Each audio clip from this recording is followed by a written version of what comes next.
All right, here we go.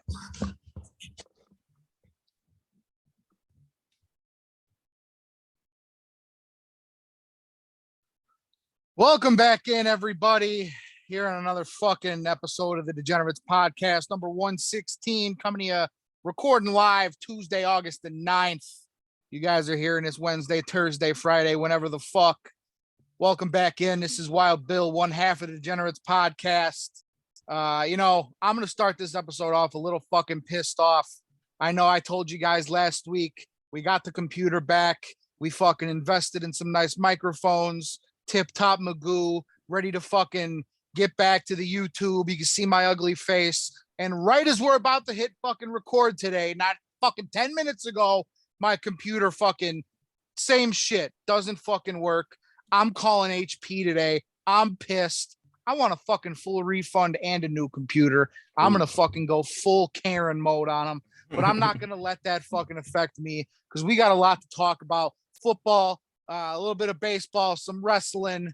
But before we get into all that, let me introduce to you my other half, my fucking better half, my fellow Greek, Nick Johnston. How you doing on this beautiful Tuesday afternoon? Hey there. Yeah, that's fucking sucks about your computer. But honestly, I mean, just to be on the brighter side, these microphones kick ass. So I hope show everybody, the fans real popped quick. them up really quick or already. Yeah, I think I might have to just hold it up like this to be better, just to make a little sound better anyway. So yeah, these kick ass. I mean, they sound great.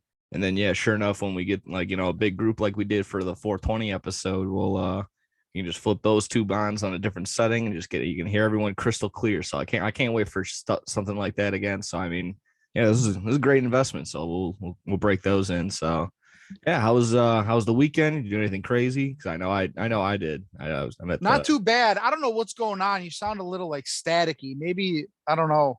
Maybe there's a fucking setting on the mic, but whatever. The fucking weekend not too bad. Actually went up to a fucking rooftop Cubs Marlins game Saturday afternoon. That was fun. I'll talk about that a little bit later. I was expecting to drink way too much. Turns out I ate way too fucking much, and mixing ice cream and beer is just a terrible fucking decision. Yeah, definitely. I was trying to eat an ice cream bar every inning, and I didn't even make it. I didn't even Why make would it you to want the to fucking, do that to yourself? Because fuck it. I didn't even make it to the fifth inning, and I had to go find some shade, take my hat off, pour some water on my head. I even forced myself to puke once or twice, but it was all fucking fun. Had a great weekend. It's like drinking a gallon of milk or something. Like, why would you do that to yourself? Dumb. I'm stupid. Ah! How was your weekend? You do anything fun over the weekend? Yeah, we went over to C2E2 in downtown over at the McCormick Place on Friday. Met CM Punk. That was probably the coolest thing I could have ever done. Got the figure signed by him. Talked to him really quick. Didn't say anything. Just didn't want to hold the line too long. I told him that he should tell TK, as soon as he's better, him and FTR should be the inaugural trios tag champions. I think he maybe got a kick out of that, but other than that, he was nice, very cordial. Like I said, I don't meet very many famous people, very many wrestlers or anything like that. So, like I said, quick, how do you do? How you doing? Asked me for my name, just kept it quick, like I said, and said, I told him have a nice day, have a nice weekend because he's gonna be here all weekend. He's like, and then just as I'm walking away, have a great year. Like, so yeah, it was just seemed pretty cool. I didn't see him like with a walking boot, but he stayed just sitting down the entire time. Like I said, just so hopefully he's easing up on the foot. Heard he might not be cleared for all out. We'll get to that a little bit later, but yeah, I mean that was ultimately really fun. C2E2 altogether was pretty cool. Just a nice chill vibe. A lot of the cosplayers. It's always fun when they're decked out head to toe, and then just something real brings him back. Like it might be Darth Vader, like I said, decked out head to toe, but he has like a Diet Coke in his pocket. So it's just like, just throws you off a little bit, makes it not as cool. And just a little shit like that. I went ahead and there's this little scoop from there. If you want to hear, a guy that does when you get the pro wrestling crate, which is connected to the pro wrestling tees, which is like 2 t-shirts, an autograph, they have a micro brawler, like a pin and some other fun stuff. Sometimes they throw in a comic book. The guy that writes the comic books, he illustrates the comic books. He was actually there. Oh shit. And showed me a little inside scoop of what could have been. And I hope I don't get screwed over. I didn't sign any NDA. He kind of just told me in confidence, so I don't care. I'm breaking it anyways. They were in the works on getting Pro Wrestling Tees, getting a couple people with hockey jerseys. Ooh. Sure, yeah. I mean, not similar to this, not not a full on sweater, but a little bit thinner. They had the guy had for him. He had like the Godfather was up there, Roddy Piper. I want to say a couple others, but I can't think of off the top of my head. British Bulldog, I think, because he has those connections and affiliations with those wrestlers. But he already had a photo shoot with CM Punk ready to go with the hockey jersey. I mean, you can take this just for my word. I mean, it could be all bullshit. I have no proof. I mean, I just saw what he showed me. So, like I said, but they had a nice white CM Punk hockey jersey ready to go. And he said, unfortunately, because of that foot injury, they weren't able to put it out. And he can't put it out himself because of the licensing stuff. So kind of just holding our breath on that, kind of crossing our fingers. Cause I mean, like I said, I don't know who else he showed that to, but it was pretty fucking cool. And I would drop probably be like 130 right now. I think they just dropped those FTR jackets, bomber jackets. Those were like 135. So it's in like the 134 range, something like that. I'd be inclined to go grab one, or someone else. Yeah, that's definitely got to be a must grab for a big wrestling fan, for a big CM Punk fan. He had the jersey with him, and he also had a prototype. And low key, I kind of like the prototype. It was instead of the white one that was ready to go, going to be in stores or on Pro Wrestling Tees, he had the red one.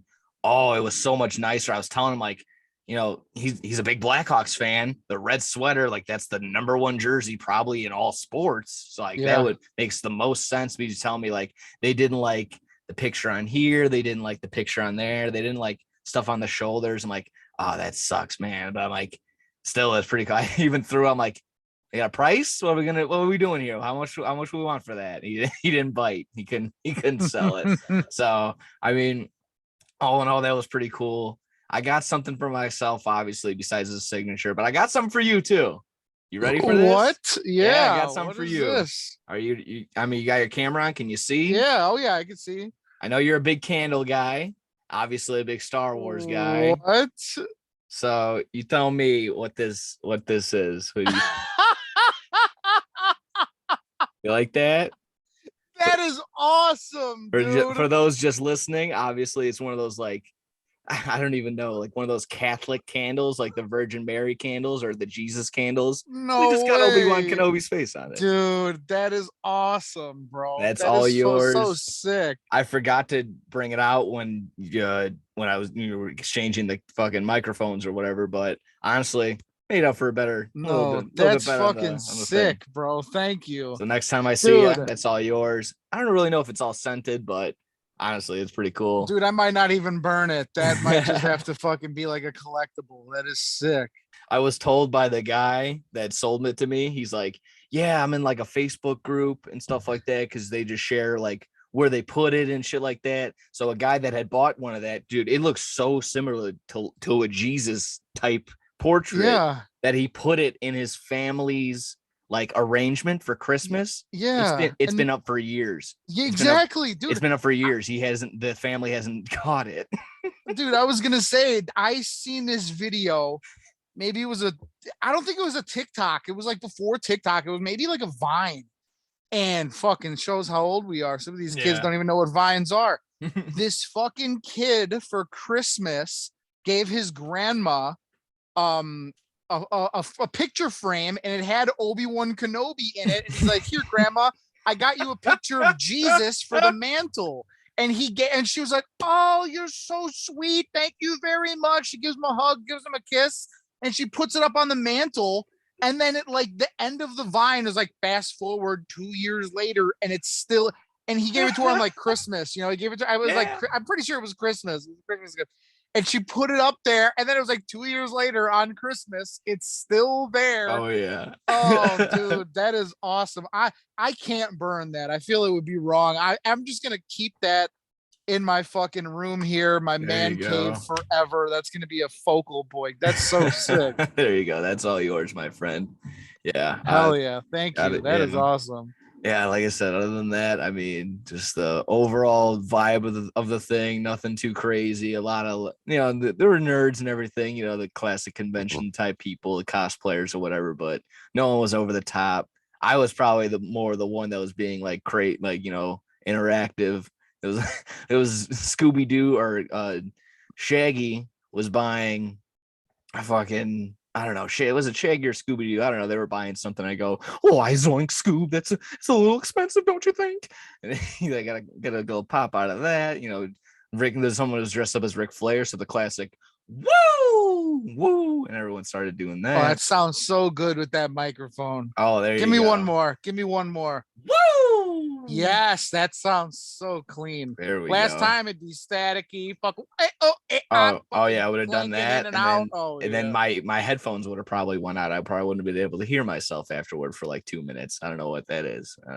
So I mean, like I said, overall very fun. I'd probably go again next year, even if there isn't like some crazy wrestler that I want to go see. Like I said, just overall it was really cool. A lot of comic books, a lot of Funko Pops. If you're into that stuff, like I said, there was the artist. I guess I would call it the artist alley. There was just a bunch of illustrators, artists, the writer / illustrator for the comic book / show on Amazon Prime. Invincible was there. I kind of slowly got into that. I wasn't there for that. I could have gotten in line. It was kind of long, but it is what it is. I didn't have anything for him to sign or the money for it. So, I would recommend. Like I said, very fun. It would have been a fun weekend. I went on Friday. It was the cheapest day to go. Plus, like I said, first one to get there for CM Punk. I was the 11th person in line. Yeah, I was gonna say you were up there. I was there ready to roll. And it's not a ridiculously long line for CM Punk. So probably like anywhere from like 30 to 40 people at a time, I would think. Just ready to. But it was pretty good. Like I said, how long was he there? He was there from 11 p.m. or 11 a.m. to 5 p.m. every day, probably with a break or two. I walked by again and around like 2 and he wasn't there. So, like I said, I think I was there from like 10 to about roughly like 3, I think, with like, like I said, with like an hour of just waiting in line for the Pro Wrestling Tees CM Punk meet and greet. And then another like legit like 2.5, 3 hours of walking around. I think it was well worth it. Like I said, right. Some people, if people were looking forward to it next year or something like that, I highly recommend go check it out. And, like I said, maybe bust out your internet or something. It was worth it. Yeah. So like I said, that was my weekend. Hell yeah. If you and McGregor is ever at anyone, I'm gonna take that candle and get it fucking signed. Yes. That'd be funny. Oh, dude, that thing's so cool. Hell yeah. So I mean, we can dive into our usual. Oh, actually, I had one other thing before we get into anything sports related. I checked out the Netflix documentary on the Woodstock '99. I know HBO. We already went over their version of it, which was like honestly, I can't even remember if it was like a 2 or 3 parter, or if it was like a whole movie. I think the HBO one was just one movie. Yeah, I feel like it was all like one together, but it was really long. So I don't know. I feel like we can compare and contrast. I got my notes on it, but I mean, if you want to, feel free to watch it yourself. We can go over it maybe next week or something like that. Yeah, I'll definitely take it out. I'll take a fucking watch at that because that first one was fun. It was interesting. I know we talked about it. There was a lot of things we had not strong opinions on, but we were like, really, come on. And, and there, you know what? Like I said, I don't want to spoil it. There's not much of like push pull on a lot of like touchy subjects. A lot of things are brought up. It's similar to the other one, and again, like don't want to spoil it, but there's a lot more answers to why stuff happened as opposed to like HBO's documentary, just like, oh, this happened. Why? Who knows? It was just, then they kind of just got like opinions from other artists and other people that might have been there. So I mean, like I said, I'm not gonna sit. I might rewatch the HBO one just to make my full decision of which one was better. But there's a lot of comparisons, a lot of good from this one, a lot of good from the other one. Some of them, like I said, you're like, oh, why didn't they focus on this and the other one? Why didn't they do that in the other one? So, like I said, take your pick, take a watch. I think it's well worth it as well. Another high. Yeah, I'll another definitely good check it out recommendation. sometime this week. Yeah, a little bit shorter. I think they were like 45 minutes, and there were only 3 episodes each, so pretty decent. And I like it. So it's like the first episode's like all about Friday, second episode's all about Saturday, and the third episode obviously all Oh, about that's cool. yeah. So I think it's called Trainwreck Woodstock 99. That's the Netflix version of it. So without further ado, if you got anything else to lead off with, we can just get into some baseball, our usual White Sox Cubs update, and then our usual other MLB, because it's the front runner. That's the only active sport currently until we get some baseball going, or until we get NFL going. Yeah, man. I know we had a little fucking taste of it last week with the Hall of Fame game. I didn't watch it. I caught snippets of it and then, went back and watched the little condensed highlight or the highlight film or the highlight, video they always put up on YouTube. But yeah, football's right around the corner. It's still the dog days, baseball season's wrapping up. Josh Harrison just hit a solo shot for the White Sox. There we go. I forgot they're on. Yeah, Thank you there for I coming. definitely I don't know who they're playing right now, but they're fucking doubleheader, yeah. Doubleheader. So yeah, we'll talk a little fucking baseball. I got some news from both sides of town, some good, some bad. I'll start this one off, I guess. Since last time we recorded, Cubs had a 3-game set over the weekend against Miami, took 2 out of 3 there. Last night being Monday, got a big 6-3 win over the Washington Nationals, team you should be beaten. And then going back to last Tuesday, Wednesday, Thursday, had a 4-game set against the Cardinals, lost 3 of those games, and the Wednesday game was postponed due to a little bit of rain over in St. Louis. So again, who really gives a fuck about what's going on the field? I just sort of like breaking down individual players, looking at, guys like that who are having great years. And I've been talking about guys like Keegan Thompson, Justin Steele, Nico Horner, Morel, Suzuki, all these guys all season and have been having great seasons. I'm just going to focus on one guy this year who's hasn't really done shit, I feel like, since the Cubs won the World Series. And even a little bit before then. Jason Hayward, we got a little we got the big news that Cubs fans have been waiting for, like I said, probably since the fucking World Series. He will no longer play with the Chicago Cubs. He's on the IL right now with a back injury. I want to say, I could be wrong, but I'm pretty sure it's a back injury. He's going to be out for the remainder of this season. And head of baseball operations, President Jed Hoyer, had announced yesterday that he has played his last game as a Chicago Cub, even though he has 1 year left on an 8-year deal. Fuck, that dude made out 8 years, $160 million to hit ground balls to second base. That's fucking robbery. They should put Jason Hayward in jail. So he's gone, even though he's got 1 year left on the deal. With the Angels front office. Yeah, for real. These fucking terrible contracts. I mean, at the time he was, I think he was 26, 27 years old, powerful outfielder, gold glove guy. Just didn't pan out here. He did have his moments. Never forget the walk-off on, I think it was a Wednesday or Thursday night game against the Phillies, down 5-3 in the 9th, bases loaded, walk-off grand slam. We were actually at Chasers after a fucking softball game and watching that one. Obviously, all the great catches in the outfield. But I think he's obviously known best amongst Cubs fans for the little players only meeting he held during Game 7 of the World Series during the rain delay. Everybody said, Jason got all the guys together in a little weight room, told all the coaches and the manager to get out, and sort of had a little heart to heart with the boys. And, 17 minutes later, Cubs go out, finish it off, win the World Series, yada, yada, yada. So I guess we paid $160 million for a fucking speech. So, I mean, I'll take it.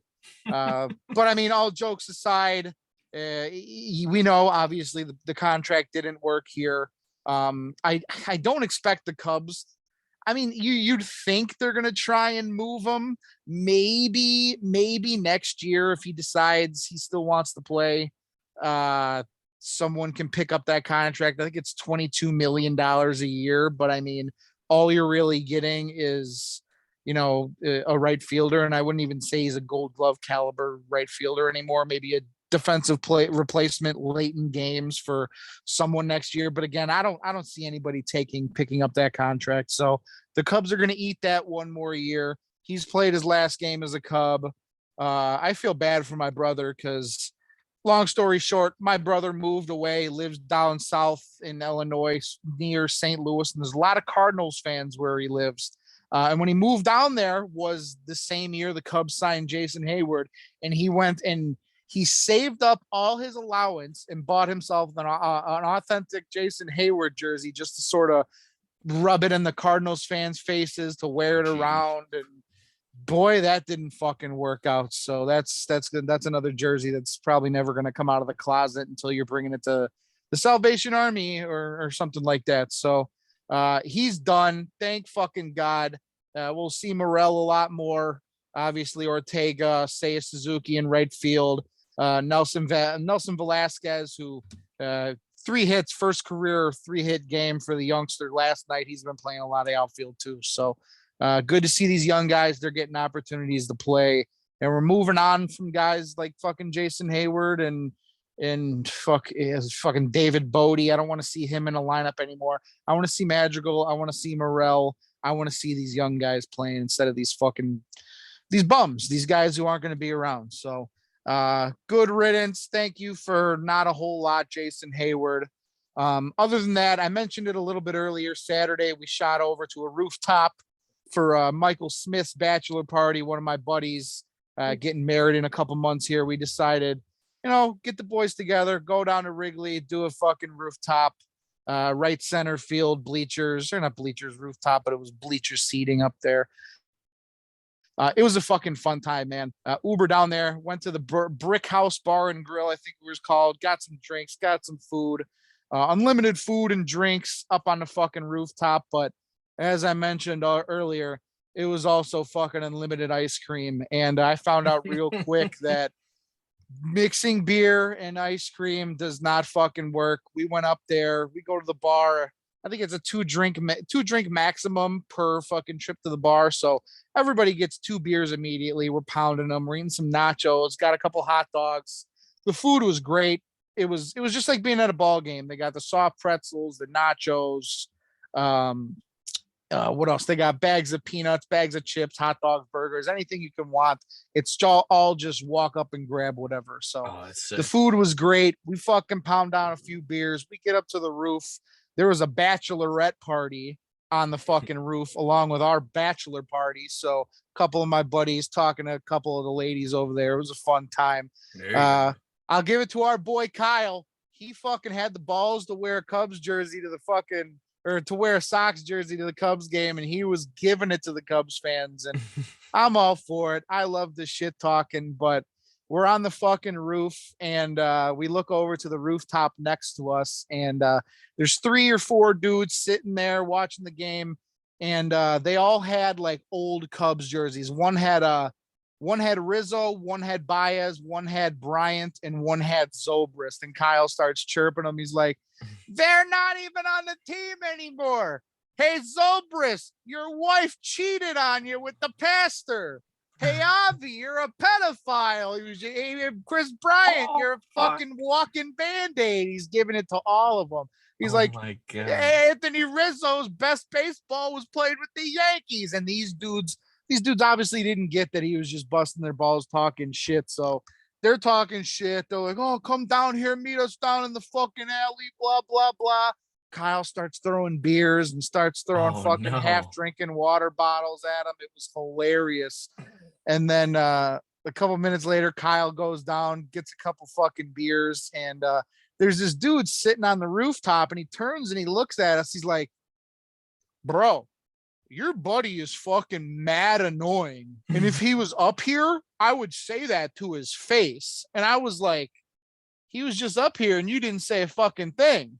And he's like, and he didn't really say anything. So, yeah, we were up there causing trouble. Hell yeah. My buddy dropped his hat off the roof. Another one peed off the fucking rooftop. It was ugly. Someone dropped their sunglasses off the roof, but it was a fucking fun time. I've never done the rooftop experience before. So, I will say for the price, like if you're going to go on a rooftop, it was about $250 a person. You get there an hour early, an hour before the game. You could stay an hour after the game, but they stopped serving booze at the end of the 7th inning.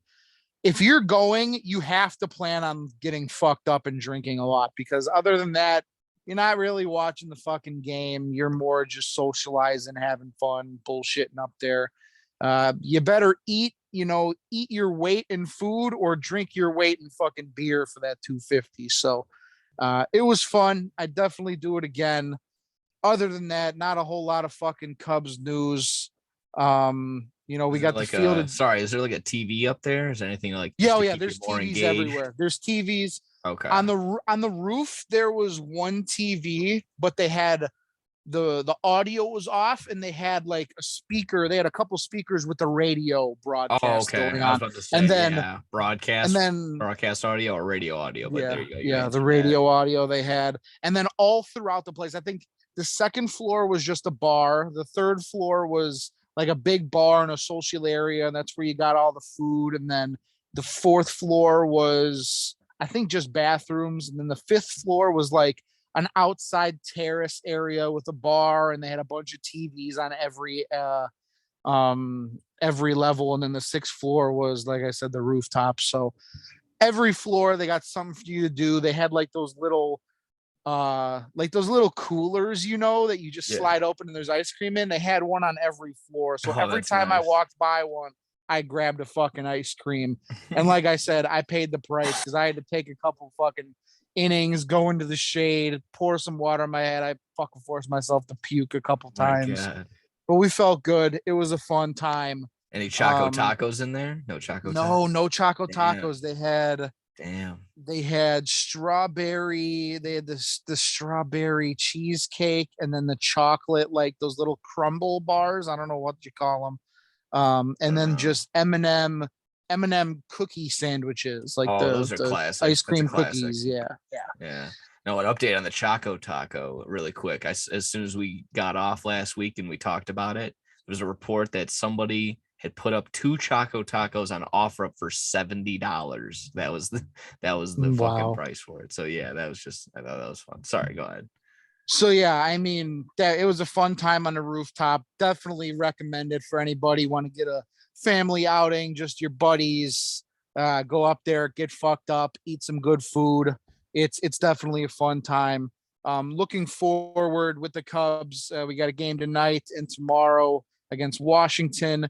And then Thursday we got the Field of Dreams game. I actually didn't realize it was this fucking week. Sneaking up on us pretty fucking fast. Oh yeah. That's gonna be fun. It's a must watch. Unfortunately, it's gonna be a fucking stinker of a game with the Cubs and the Reds playing. But love the unis. I don't know if you saw them, but I love the uniforms. I think the Cubs uniform is pretty cool. It's sort of like a beige, beige with the blue and red. But the Reds uniform is really nice. It's a pinstripe with the red C. I think it's the red pinstripes. It's a really cool looking uniform. Definitely gonna pick up the new hat right away. I don't know about the jersey. I might wait until next season. Wilson Contreras gets a contract extension. Boom, I'll pick up his Field of Dreams jersey. So you better do that quick. Someone's gonna swoop that up and immediately. Like you can't find stuff from last ye's Field of Dreams game. So I mean, good luck. Really? Yeah, I would, as soon as it goes on sale, I would say good luck. I don't know who I want. I got the blue Wilson jersey. I got the white Rizzo jersey, which I'll never get rid of. Maybe a Madrigal. I don't know. We'll fucking see it. I don't know who I get. Maybe I'll just get the straight plain jersey with no name. But yeah, we got the Field of Dreams game coming up Thursday, 6:15 against the Reds. That'll be fun. All the theatrics. Maybe get fucking I was gonna say Patrick Swayze, whatever the fucking name of the actor is. He's gonna come out. He's gonna give some speech, throw an opening pitch. They're all gonna walk out of the corn like a bunch of homeless people. It'll be a fun time. Cubs got off Friday, and then they're gonna finish that series up in Cincinnati Saturday and Sunday. And then we got Washington next week, and then the week after that, we got the Cardinals, which I know we talked about attending. So that'll be fun little 5-game set at Wrigley. Go see Pujols one last time. That about wraps it up for the Cubs. I know we're going to talk a little Vin Scully in a couple minutes. So I got one Cubs related Vin Scully thing I'll save for then.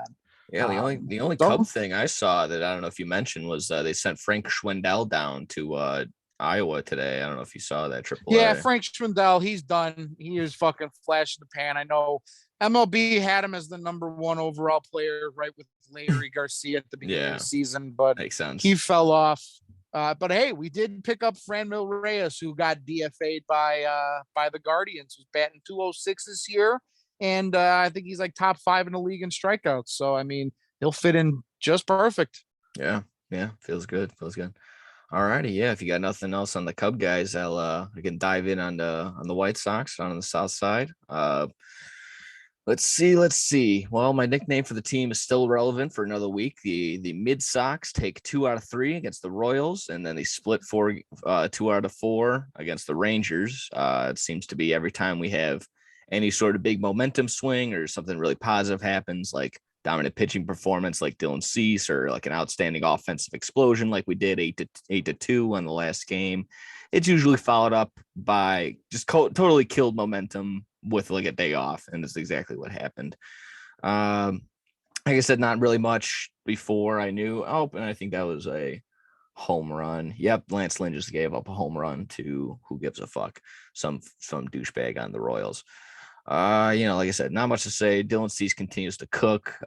Stat for him giving up 1 or fewer runs in 13 starts is still insane. It's pretty crazy. Yeah, that was crazy. I didn't know that was a record. Like that was the first time that's been done. Yeah, since they started recording this earned runs.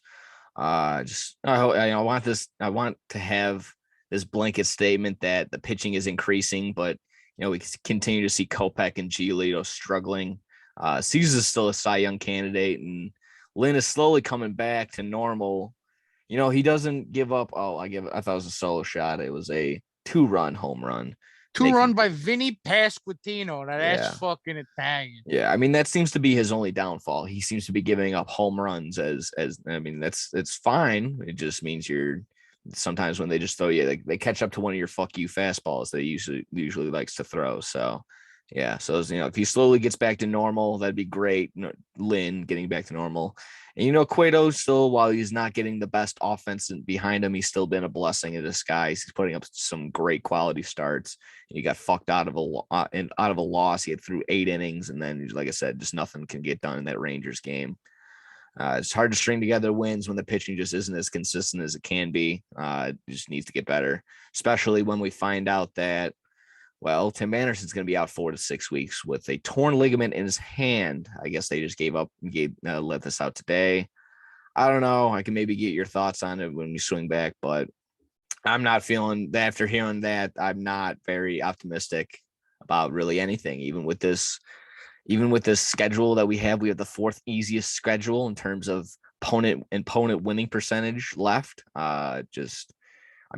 Let's win some games. I mean, the next 7 games coming up are 4 against the Royals with this doubleheader, and then 3 against the Tigers.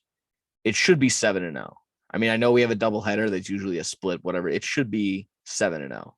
But now that's going to be a little bit harder with Tim Anderson out. Like I said, I think I said this a couple weeks, however long ago when we were given. I mean, I always dive in on the Sox and how much they disappoint me, but it was literally up to what I said. How far is Tim Anderson going to take this team? Now someone's going to have to step up into that. It's not going to be Danny Mendick. I mean, I know he's going to probably end up playing or whatever, but he's not going to be the guy. Can Jose Abreu come out? Can Luis Robert be the guy? I just saw AJ Pollock get one off his foot. Hopefully he's okay, but can someone else step up offensively and just do something. That's what I've been saying week in and week out. Just doesn't seem to be an answer. Now someone needs to be, otherwise we're completely fucked. I mean, it's as simple as it is. I know we're 3 games out right now, 2 games out or whatever from the division, 3 games out for the wild card. If someone doesn't step up and do what Tim Anderson does, I know he's been struggling as of late, but something needs to get a spark. We need to win these games. I just hope that, like I said, I'm looking at a guy like Eloy. He can just continue to do well. Yohan Moncada continues to be in prime spots to score runs, and while he just continues to strike out or pop up and just not do that. Hopefully he just gets his head out of his ass. It seems to be what it is. I don't know, a couple weeks ago also again just said like he maybe just doesn't want to be here. The body language seems to be that. A lot of people say that as well. So I don't know. I wish I could tell you that this next couple games we're going to win them all. But now that, like I said, I see the news, I'm not feeling optimistic. I feel like next week's going to be a lot more of F-bombs, a lot more C-bombs. And just, like I said, should be no excuses. They should be winning all these games, but it is what it is. Go White Sox. That's it. Yeah, I think the one guy that the White Sox need to sort of rely on, and this guy should, he's got to try and put this team on his back right now. It's their go-to guy. I mean, it's the MVP. It's Jose Abreu. Yeah. Career-wise, August has always been his best month.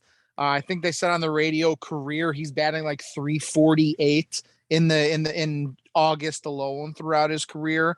And especially with TA, your best player going down, your leadoff guy, your fucking everyday shortstop going down. You need your other your big names, your big bats to step up and carry the load a little bit. I don't know what's going on with Luis Robert. I know he might still be injured. I don't know if he's playing, but he is okay. Yeah. I know he's been in and out of the lineup with injuries. Eloy, he was out for a while with the injuries. Abreu's been there. I mean, he's been there since fucking day one when the White Sox were, barely getting 60 wins a year. Now MVP player. He's the go-to big bat on the team. I think during this 4 to 6 weeks, especially in the month of August, where he has a lot of historical success, he's got to put this team on his back and try and carry him to some wins. I mean, looking at it as an outsider, as someone who's not a Sox fan, I understand why Sox fans are very upset. Where, I don't believe this, that, blah, blah, blah. Yeah, a lot of shit has gone wrong for the White Sox, but they're only 2.5 games back. Like, that's the good thing. Like, they are one good weekend away from being in first place. You know what I mean? So with all this shit going down, I mean, you can just always just rally back to the fact that we are only 2 games back of first place in our division, and that's all you fucking need. Like, you win that division, obviously you're in. I don't think second place gets into the playoffs this year out of the AL Central. No, so I don't believe so. 2 games back of first, that has to be on the forefront of all these players, of all the fans right now. And yeah, I mean, talking, trade deadline, they go out and get Jake Diekman for Reese McGuire. You sort of wish that they would have went and got someone else now. I mean, it's easy to say. It's easy to say after the fact because now we know Tim Anderson's going to be out 4 to 6 weeks, but you could have went out and got yourself, like they did last year, even though he didn't play too well, like a Cesar Hernandez, who's just someone you can play at any position. Like we said, Ian Happ would have been a great fit for the White Sox. He could play second base. You move fucking, I don't know if Harrison plays short or Larry or someone plays short. Exactly. Something like that. Exactly. So it's just that makes it worse. Like, we could have done something. We could have added another piece in case something like this happened, which it's been happening for all fucking season and even into last season, all these injuries. But hey, I mean, as a Sox fan, or if you're a Sox fan right now, I shouldn't say as a Sox fan, but for the Sox fans out there who are like, it's over, it's in the can, fucking, it's all, season's over. Only 2 games back. So that's what you got to focus on right now. You are, like I said, one great weekend away from being in first place. And, I think six weeks left in the season, 6.5 weeks left still. Roughly. I just realized today is Jason Hayward's birthday, and he found out he's never gonna play again as a Cub, and he found out the day before his birthday. So happy birthday, you scumbag. But yeah, only 2 games back. It could be a lot fucking worse. Yeah, I get that. Yeah, and I'll go back to what you said. If they are second in the division with a hot AL East, and honestly, the Mariners out in the West, if they stay the way that they are, they could probably clinch one of the wild card spots as well. So yeah, second in the AL Central is definitely not going to get into the playoffs this year unless it's really, really competitive. But the only positive thing, the 2 positive things, 3 maybe if you want to consider, is the Guardians and the Twins both have much harder opponent schedules on the way out, and the Guardians really didn't do anything to stack up either way. I mean, they didn't make any trades, they didn't do anything at all. They're kind of the same boat as the Sox. And even with the moves that the Twins made, Jorge Lopez or whatever, he already blew a save, so that's pretty cool. I mean, that was one of their big moves. Besides, I think Tyler Mahle, one of the starting pitchers, we'll see how he performs maybe, but that's not like a stellar arm to go get. So I'm teeter tottering. I can't make up either which way just because that's how it's been all season. Jesus Christ. That's just, everything's going to the track right now. It's kind of freaking me out. It's kind of hard to be optimistic. It's kind of hard to just be like, oh, it's fucking over. Because I don't know. They've been so topsy turvy. It's so hard to get a fucking read on this team. That's why it's so aggravating watching them day in and day out. But I'll do it for the sake. I mean, until my blood pressure goes into the fucking roof and I got to start taking medication, I'll keep watching. That's gonna be about it. Yeah, I don't know. Like I said, if you got anything else on the White Sox, we can get into the rest of the, around the diamond or where we were at in the rest of the MLB season. I know we finished off last episode with the unfortunate passing of Vin Scully, the broadcaster for the Dodgers.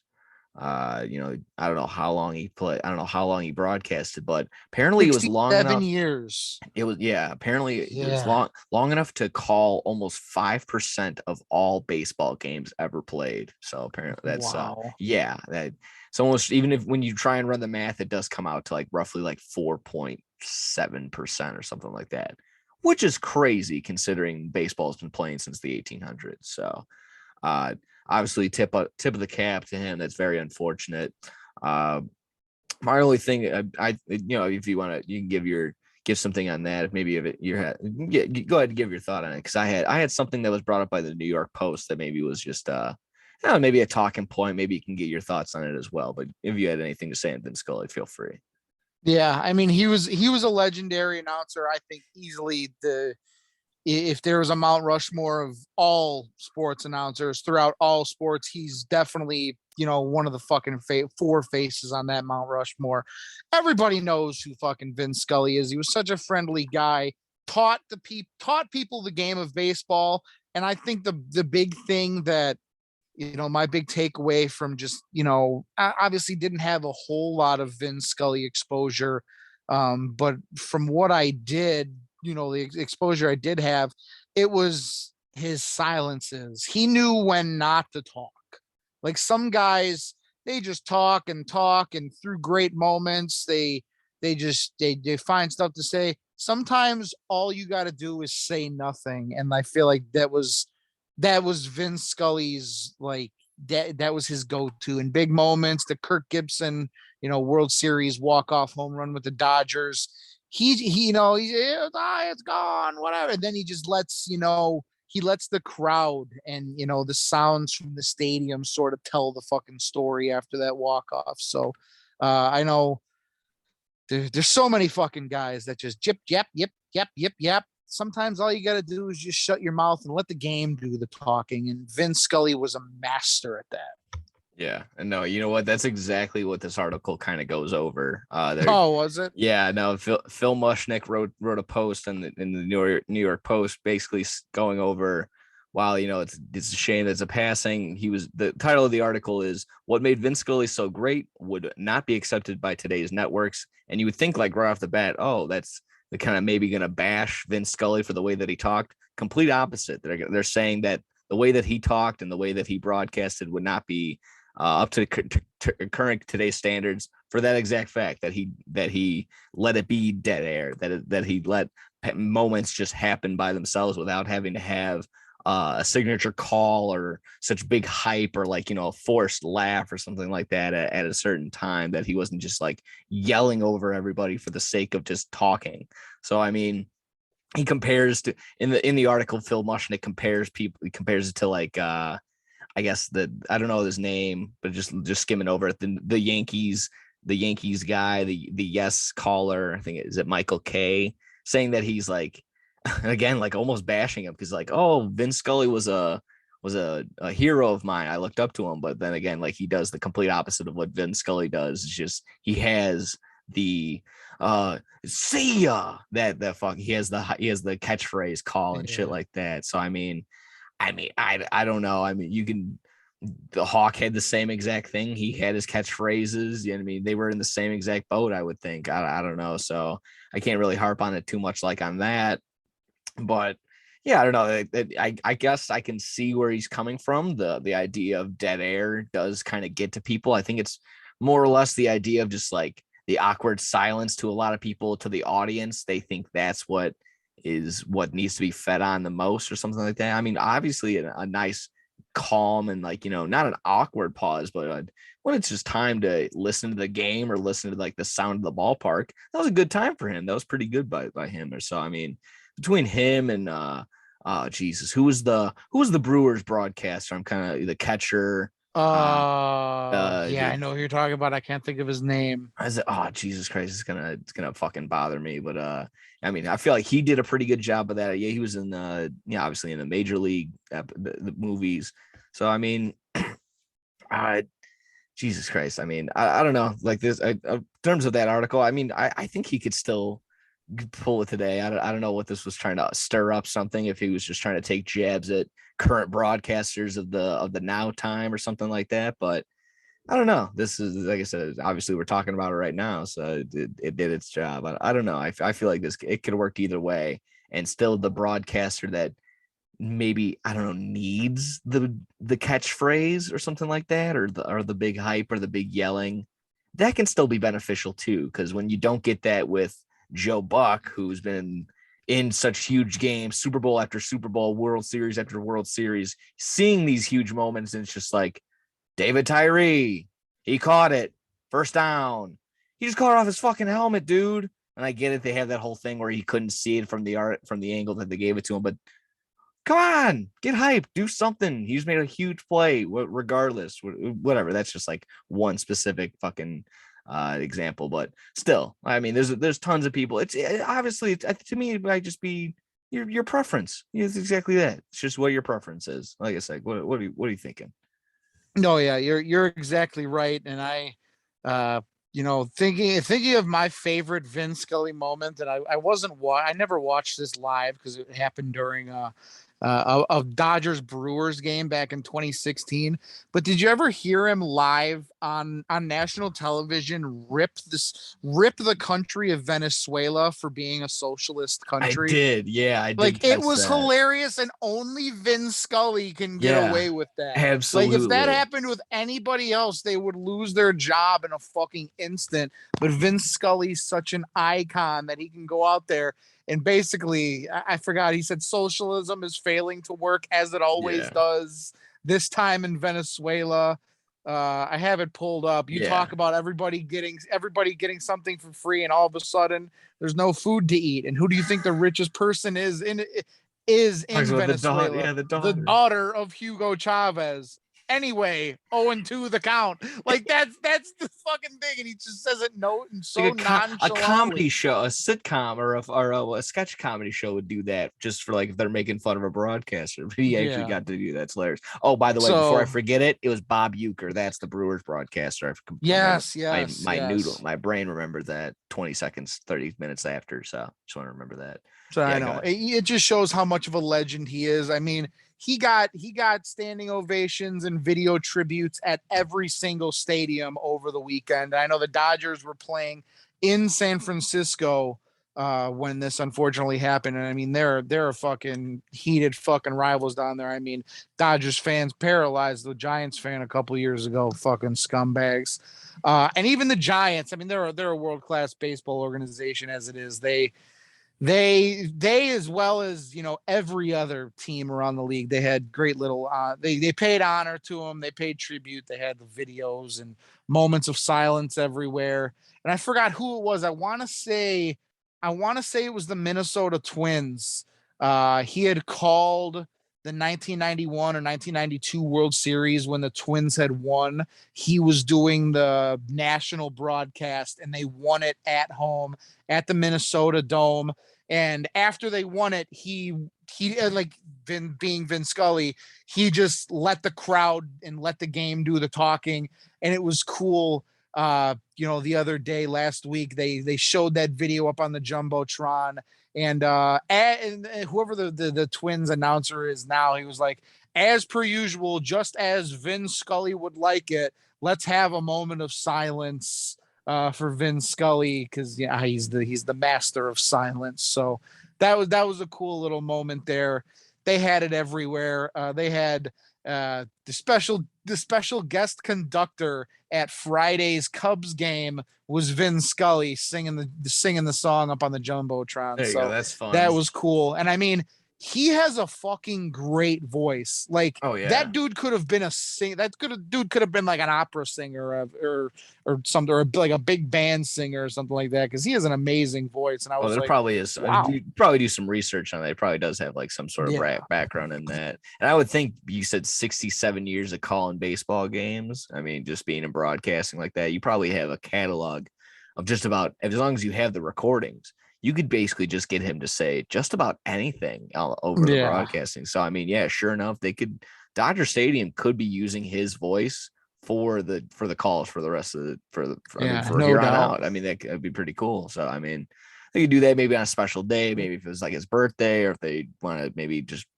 acknowledge the year, maybe that he acknowledge the day that he passed away as something like that. But that's a little more sad, but maybe like I said, hopefully his birthday is over the baseball season. They could do something fun like that for something cool. I mean, it's an unfortunate, very unfortunate, but he was I don't know how old he was, but he was up there. I think 94, 93, 94, something like that. Yeah. So, excuse me, RIP to Vin Scully. Yes, that very unfortunate. And then but the transition over to, I guess, I mean, maybe to say with the Dodgers and everything, they're looking pretty decent. They went ahead and I don't know, kind of focus on the Dodgers, maybe talk about maybe the Padres itself. Padres only scored 4 runs against the Dodgers in this little 3-game sweep. So I don't know, they made these big trades, they made all these big moves, all for nothing, or is this a big statement series, or is this just like or is this just like what Manny Machado said, nothing to worry about? What are you thinking? What are you taking from this? I think they're just getting used to having a new lineup. Maybe. I mean, you automatically think you drop guys like Juan Soto and Josh Bell into a lineup, they're automatically going to go out there and start hitting balls. I think there's definitely a little adjustment period, but I also do think it's a statement from the Dodgers, like, it doesn't matter what you do, we're still the big dog in town. I think that's exactly in this division. And like you said, I think what you said, 4 runs over the series, and they haven't scored. I just saw this before we started. They haven't scored a run in the last 23 innings of baseball. Yikes. So not too good. Dodgers are 5-0 or 6-0 since trading for Joey Gallo. And I think the Yankees are winless since getting rid of him. So that's a weird little one there. Not sure how much Gallo is actually playing in that lineup over there. I'm guessing he's more of a late game defensive guy. He's an amazing fielder, has a cannon of an arm. So I'm imagining that's what he's doing a lot of. But I think it's more of just the Dodgers saying, oh, that's cute. You got Juan Soto, you got, Josh Bell. I was about to say Drake Bell, the pedophile, this or that.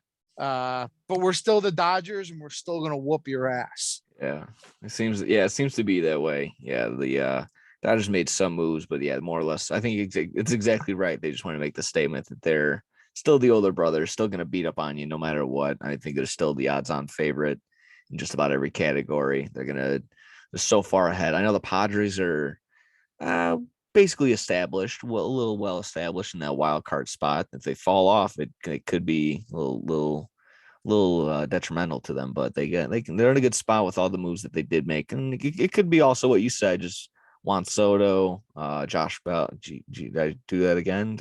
Yeah, no, Josh Bell. That's the correct one. Yeah. Yeah, you made me think about it.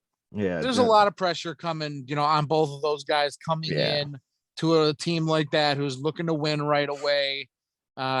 Probably a little bit of an adjustment period. So yeah. give them Really quick. time.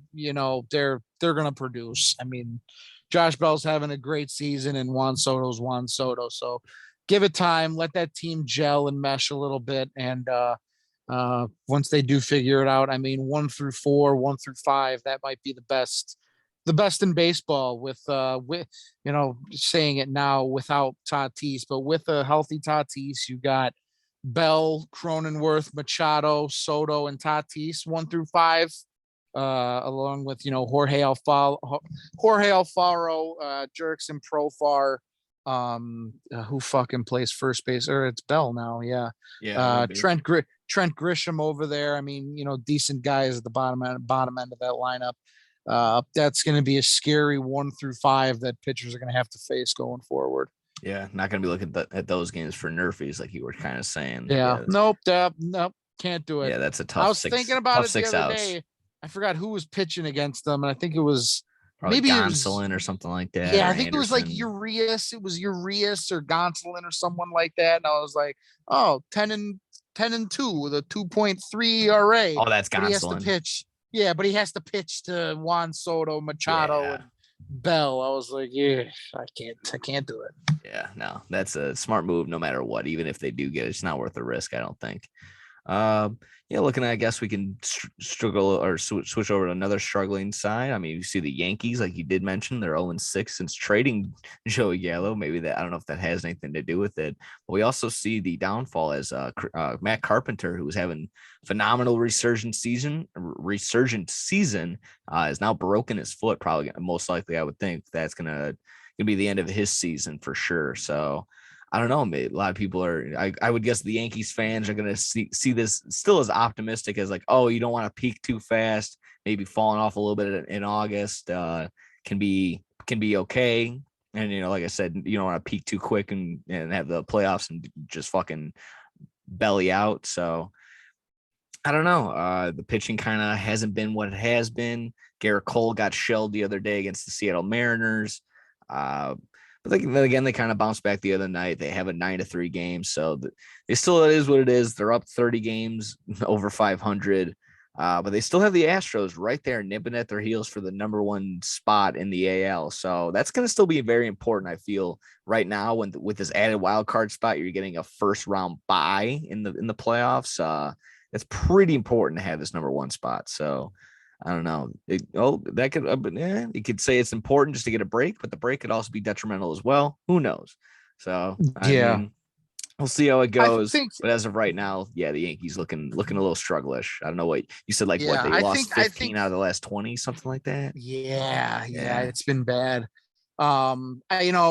Looking at their record here since the All-Star break, you get a 3-game sweep over Baltimore. You get 3 out of 4 against the Royals, which you should do.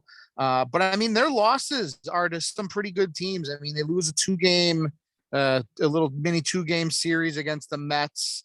They over the weekend they lost 3. They lost 3 straight. Got swept by the Cardinals, who I feel like the Cardinals do this every fucking year. They're 3/4 of the season they play okay baseball, and then the last 5-6 weeks they just turn it on. I mean, last year they went on a 22-game win streak to end the fucking season.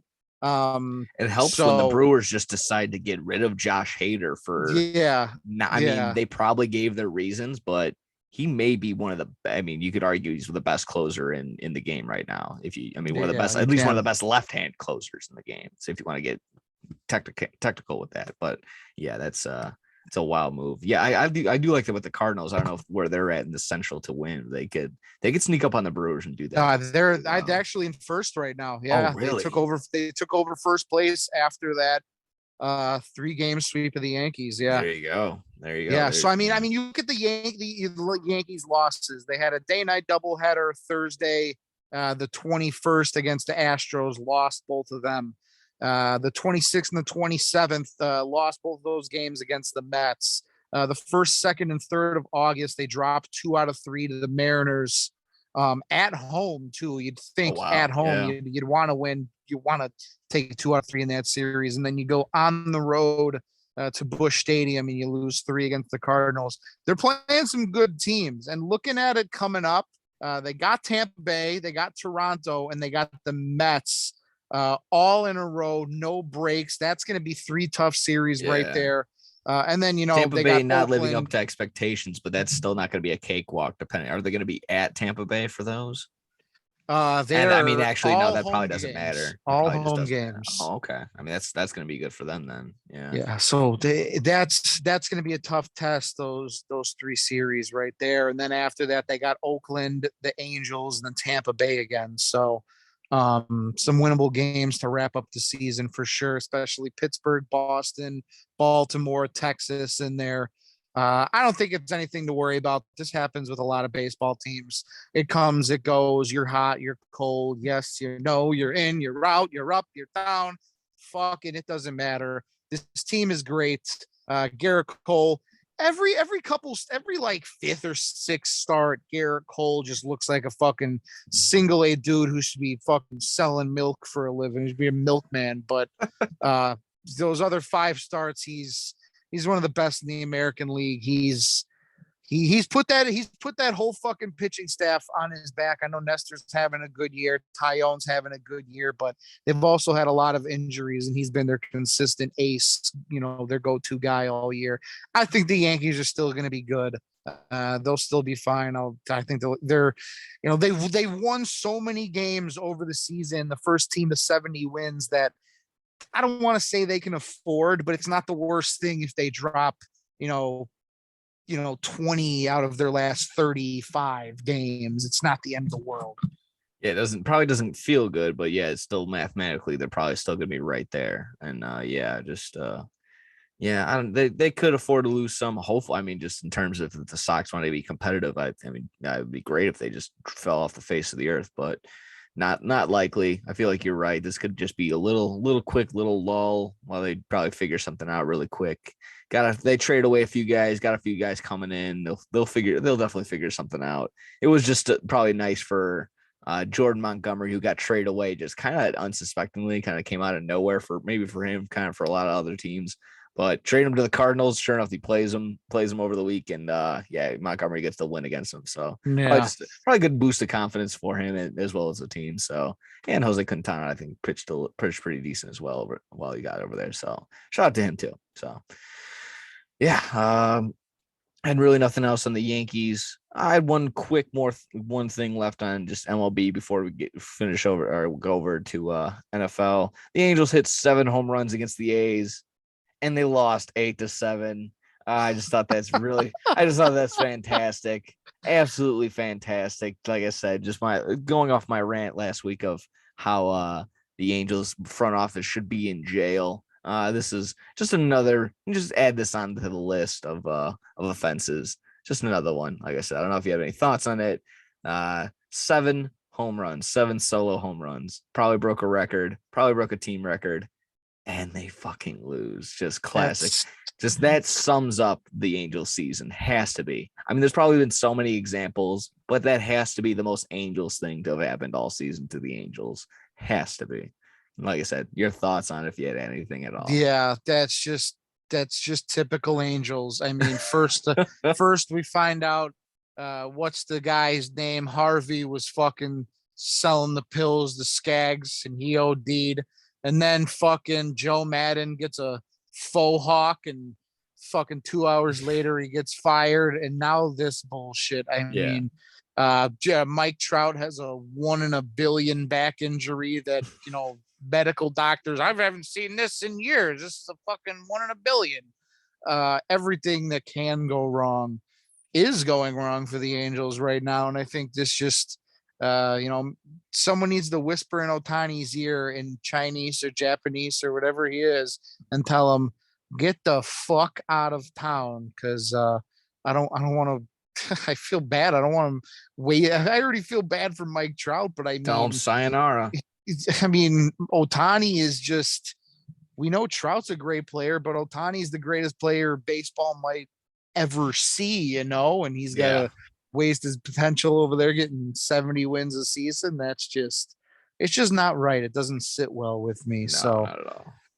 Yeah, typical. Just watching the wasted talent right in front of you just wither away. You've seen so many guys just not even come close. Again, like I've said, coming close to just playing or fucking good baseball, just baseball that actually means something. So it would mean the world to actually get him on a team.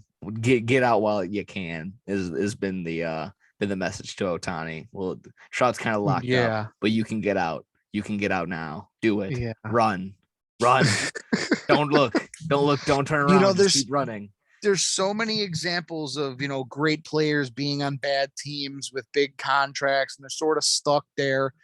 And it happens all throughout sports. It's been there for years, and it'll always be there. But there's just something about a guy like Ohtani, who's just a once in a generation player, that he's got to be on a winning team. He's got to be on a decent team. I don't want him to be on the fucking Angels. It'd be like, I don't even know. I don't want to say Patrick Mahomes, but like, imagine Patrick Mahomes if he was going 3-14 every year. Like, I don't like him, but just to stay within the sport, it'd be like if Derek Jeter was on the Padres back in the day. Yeah. If he was on the 2004 Padres that entire time, just probably having phenomenal seasons, probably doing the exact same numbers, but having a 68 win season. Yeah, right. Like just all for nothing. That's exactly what it would have been. Like, I mean, just to probably put it in that same perspective.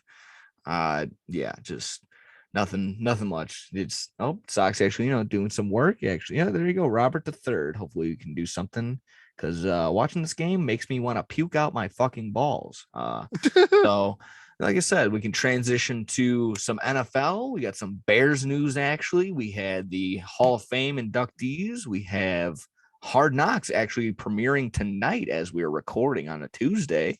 And our AFC East breakdown brought to you by PointsBet. PointsBet, use that code SYS9. Helps you out, helps us out. So go ahead and do that. Obviously, I think we should start off with the Bears news. I mean, feel free to take the role on this. I mean, this sucks. This absolutely sucks. Both pieces that I got on it, but I think we should start with the Roquan news. Yeah, it's just more drama, more bullshit. We got, I think it was last week, we got the news that Roquan said he's going to be sitting out of practice. He's holding out. He's still there. He's still with the team. He's showing up every day. But he doesn't want to be a part of anything until he gets that contract extension. And came out today that he officially requested a trade. He had a long Instagram post on it, which I personally don't believe it was Roquan Smith that wrote that. I think someone definitely fucking typed that up for him. Okay, now we're on to something. We're on to something, because I was not thinking that exact thing, but I'm kind of in the same wavelength of, I don't know if this is exactly his thinking. Go ahead. Sorry. I don't. Yeah. So there's been some conflicting. How do I say it? Conflicting stories coming out of each side that I don't, obviously whenever something like this happens, someone's lying. Someone's not. Fuck it. I mean, I'm sorry. I'm going to cut you off. This is just a negotiation tactic. This is simply this is simply a negotiation tactic. There's no way, shape, or form do I feel like he actually feels this way. This is probably just to get the ball rolling. Hey, look at me. Now I'm actually going to start saying shit because you aren't focusing on me. If that's actually the case, let's get the ball rolling. Throw it out there to get the fans going, get an uproar or something like that. 100%. I think this is a negotiation tactic. So go ahead. Yeah, I 100% do too. And I'm always going to take the player's side here. I believe him. He should be one of the highest paid linebackers in football because he deserves it. So basically, he comes out in this thing. I've always wanted to be a Bear. Grew up in Georgia. I'm a homegrown Bear. Dream come true. Walking through these hallways, you can feel the spirit, the pressure. Dreamed of playing like Wilbur Marshall, Singletary, Briggs, Urlacher, Butkus. You uphold the respect and honor, but he just doesn't feel like he's being valued. And I understand that. I mean, you look at Fred Warner and Darius Leonard, two other, elite level interior linebackers in the league. They both went through similar situations like this. They both, I think at 25 or 26 years old, both got 5-year, just short of $100 million deals with about 40 to 50 mil guaranteed. Well deserved. Like they deserve that shit. Sidebar. Did you know Darius Leonard changed his name? I think I did hear something crazy What's like up that. with that? I don't know. They're still reporting. We got the Redskins, we got the Indians, and now we don't got Darius Leonard anymore. They're still reporting, like saying like, oh, Darius Leonard is this. I think they said like Darius Leonard is. I think he's hurt. I think he might be on the PUP list for the Colts right now. I think he's coming. He might have been coming off some sort of surgery. So I don't know. It's kind of up in the air if he even plays for X amount of weeks. But yeah, I'm calling him Darius Leonard. I'm not gonna fucking take the time to learn it. I'm starting to get a little older where I just don't give a fuck anymore. I don't think he did the whole meta world piece thing. I don't think he made it like officially official. I think he might have just did to friends and family that might just like, hey, I'm this now. He's like, okay. I don't know. So anyway, he goes on to say that they offered him a take it or leave it deal. He feels like he's not being valued, but also he says in the statement here, the deal that would have made me or would have been bad for myself and bad for the entire linebacker market if I signed it. Now, coming out, we heard Ryan Poles earlier today say that he didn't give any numbers, but he did say the 2 words or 3 words, record breaking offer, in terms of what they did offer Roquan Smith. So obviously someone's bullshitting here, because if he's not getting what he thinks he's owed, which who knows what that number is. And then on the other side, you got the Bears coming out and saying we offered him a record breaking deal, which if Darius Leonard and Fred Warner got 5 years, $98 and $94 million respectively, I think, I'm thinking he got 100 plus, easily over 100 million. I would think upwards of like 110 if for like 5 or 6 years. Yeah. So if that is true, and again, we don't fucking know if it is, that's true, you're getting a record breaking deal like that. I don't see how the Bears are undervaluing you. So I don't know what Roquan wants. I don't know what the Bears offered. We're going to have to wait. Obviously, I want to see this dude, play for the Chicago Bears as long as possible, because in his little iPad note message that he wrote here, or that someone wrote for him, he drops names like Marshall, Singletary, Briggs, Urlacher, Butkus. He could easily be up in that fucking echelon and that tier of names when his playing career is all said and done. Us Bears fans here, we come from a tradition of hard-nosed defenses, great middle linebackers that get after the ball in both the run and the passing game. And I want that to continue. I want to keep this fucking guy as a Chicago Bear. But on the other hand, I also understand, like, the Bears, they're not afraid. They're ripping it all fucking apart right now. The new front office, the new regime. And if they're thinking, listen, we give this guy 5 years, we're not going to be ready to compete for another 3 years. We're wasting fucking 3 years, 60, 70, 80 million dollars, whatever it might be. And we're only going to get 2 years out of this guy when, we're actually ready to compete. So like I said, I don't know what number the Bears threw out to this guy that is quote unquote record breaking. I don't know what Roquan wants, which, he says he's being undervalued. It's all fucking bullshit. It's all drama. And you It's all said going it to be perfectly. hearsay until we actually see numbers and we see Exactly. statements Exactly. and stuff like that. I And mean, like you said, yeah, it's just a bartering tactic right now. I think he does want to be here. yeah, I think He's so. shown that he wants to be here. And this is him just pushing his stack of chips to the middle and saying, I'm all in. You're going to call, you're going to fold. What are you going to do? So I hope the Bears fold and give the guy give him 5-6 years, 120 million dollars somewhere in there, because he deserves it. And I want to see this guy in a Bears uniform going forward.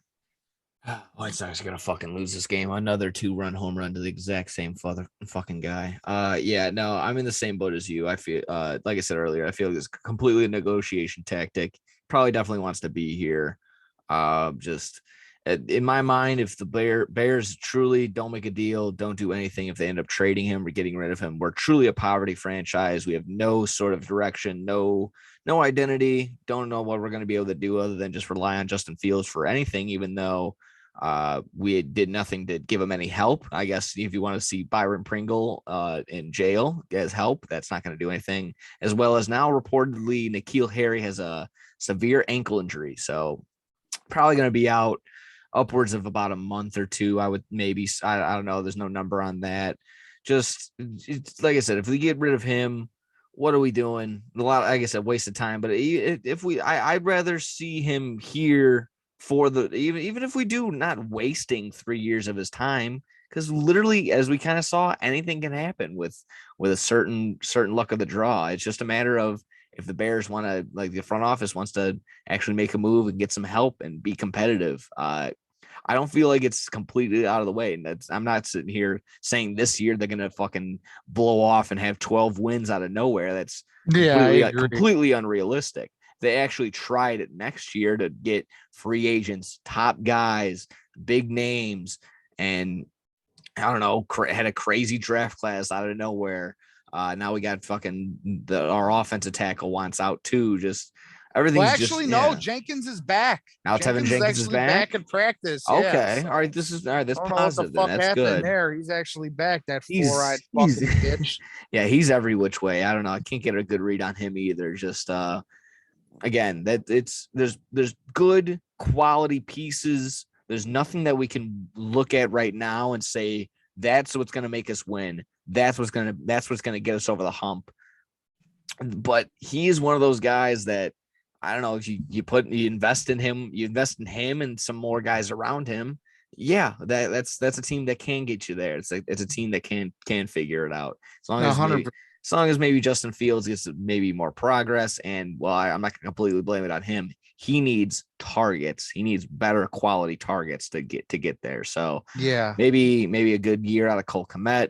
Everyone's harping on Darnell Mooney, who I kind of had my drawback on him, but we'll see. he's He's actually having a great training camp from the highlights that the Bears send out. It's for training camp. It's in 1 year and out the other. The only thing I focus on training camp is injuries. That's the only thing that should be taken seriously.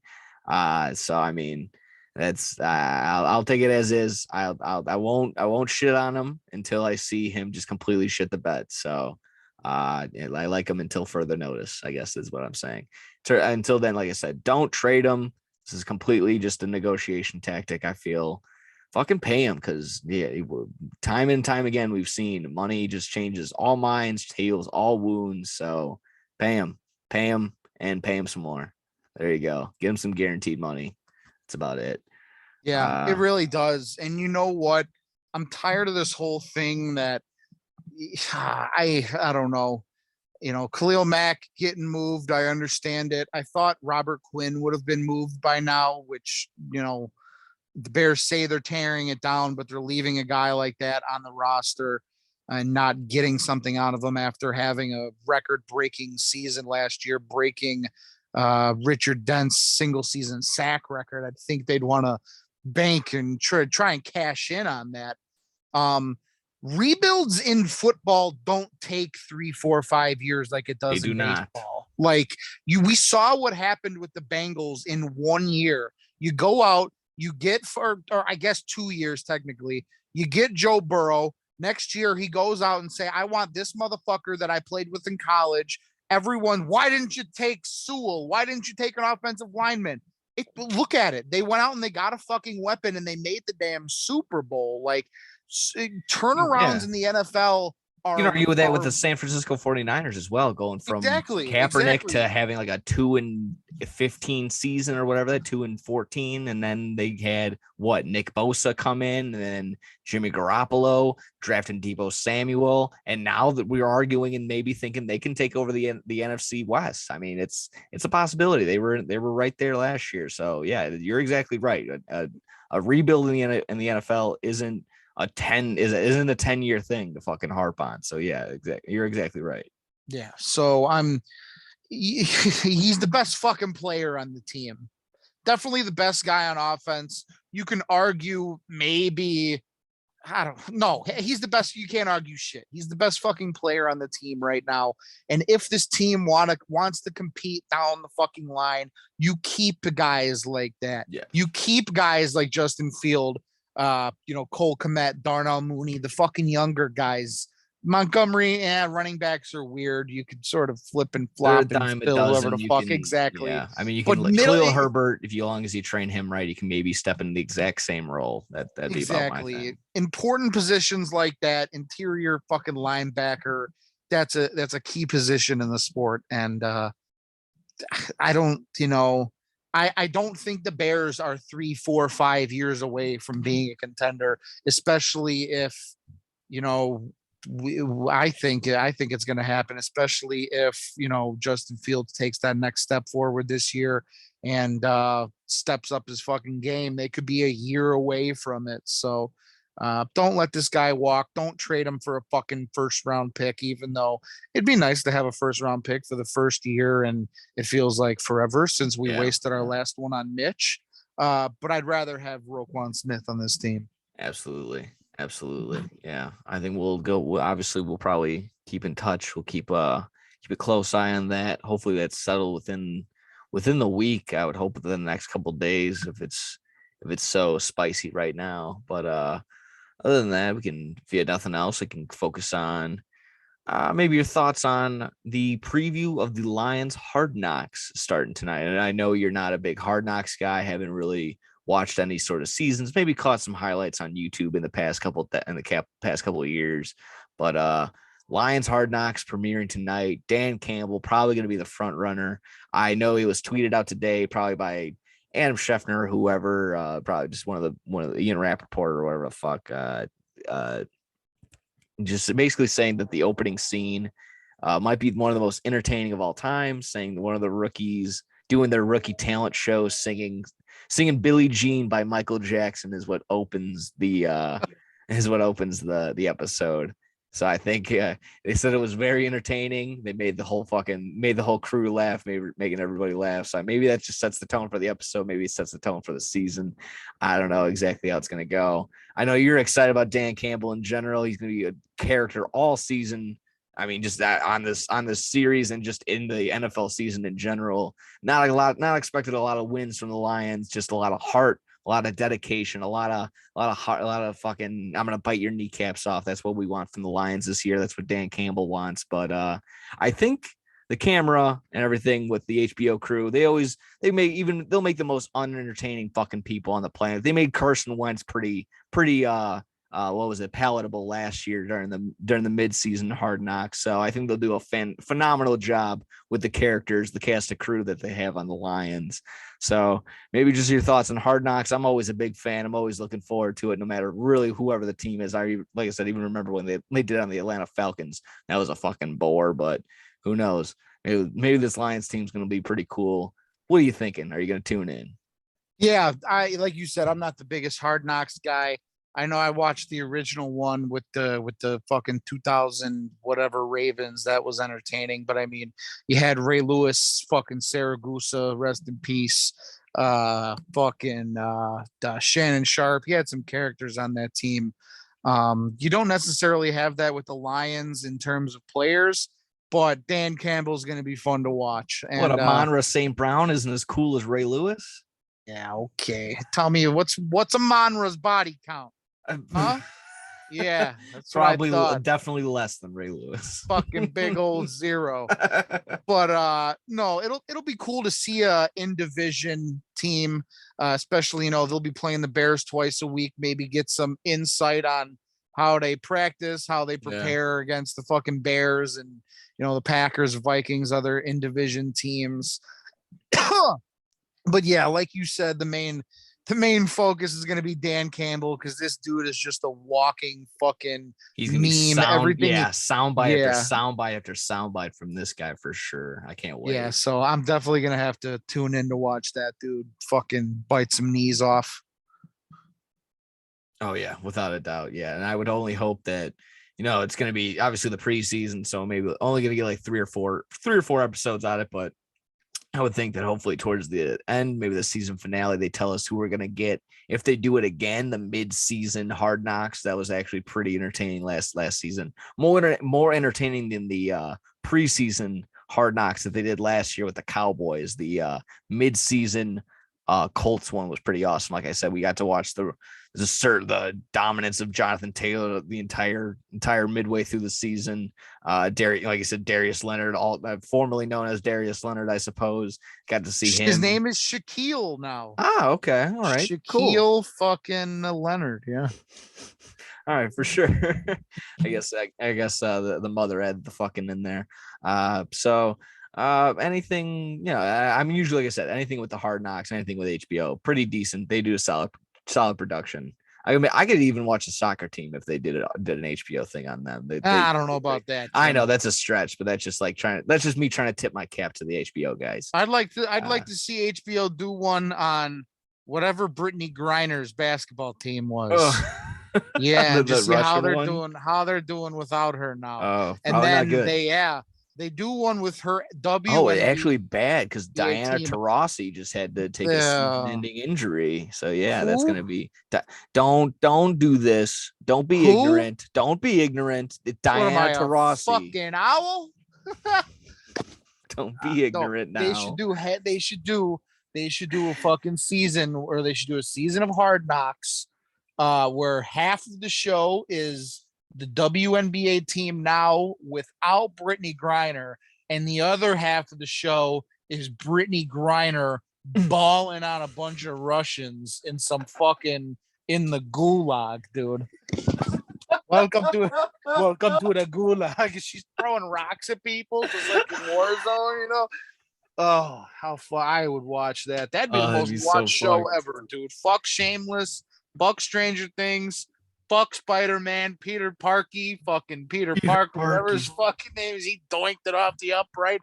Uncle Ben got doinked and then talked about responsibility and whatever the fuck. I want to see Brittany Griner ball up Space Jam Monstars 5-on-1 against like just some 5'8" stocky Russian dudes. One of them has no eye.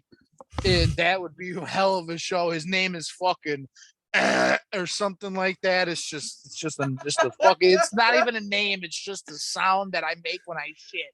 Oh shit! Oh, I'm out of breath. I need a fucking drink of water. But yeah, they could definitely make that entertaining for sure. Yeah, Dan Campbell and the Lions starting tonight. Probably won't catch it tonight, but it'll be on what, HBO Max or I'm sure it'll be Plus or something like that. Yeah, then very next day it'll probably be on whatever streaming app. So yeah.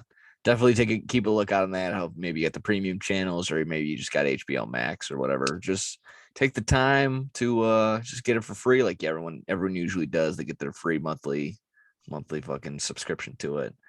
I think right before our breakdown, we had the lackluster Hall of Fame inductees. I don't have the list in front of me. Like I said, I don't mean it to be disrespectful, but just looking at the list, if you're a guy like me, if you're a 24-year-old that is into football, but you just look at this list and you're like, who?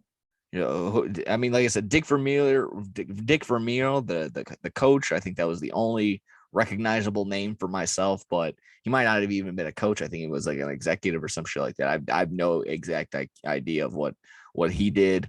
or what any of these guys did. I was reading in the comments. A lot of people are saying well deserved for this guy, well deserved for that guy. Wouldn't doubt that it's all well deserved for all of them, but I don't know who any of these guys are. Like I said, maybe that's just me showing my ass, but no big names from this year. Maybe, like I said, maybe you can talk me into it. You can show how ignorant I am or whatever. But No, you're not at all. I mean, I'm on the same page as you. It's just who the fuck are these guys? I mean, the only two names that I recognize, other than Dick Vermeil, who should be in the Hall of Fame, I agree with that as a coach. You got Cliff Branch and Richard Seymour. I remember those two names. Seymour being a big, I think, defensive tackle for the Patriots in the early 2000s. But the other guys, Sam Mills, Leroy Butler, Bryant Young, Cliff Branch, Richard Seymour are the players, and then Vermeil and I think the Art McNally, who was a referee. They're going to be making it in. And I mean, I even pulled up Richard Seymour's stats the other day.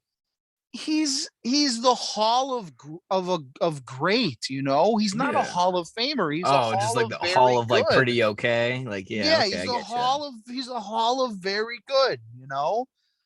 Same with Cliff Branch. I mean, Cliff Branch is going to make it in, and Terrell Owens, he doesn't. I mean, you look at a guy like Terrell Owens who, I guess the only thing you have to consider is just, I mean, if I don't know, like I said, I don't remember if these guys are offense or defense. It's just the game has changed over the years, so yeah, I guess you need to put in the perspective of that each and every time when you're looking at season stats. But again, there should be at least something outstanding. Like we should know something. Like there should be like, I don't know, just they always highlight guys from Madden or something like that. They always give you a fucking mutt card or something like that from a certain guy.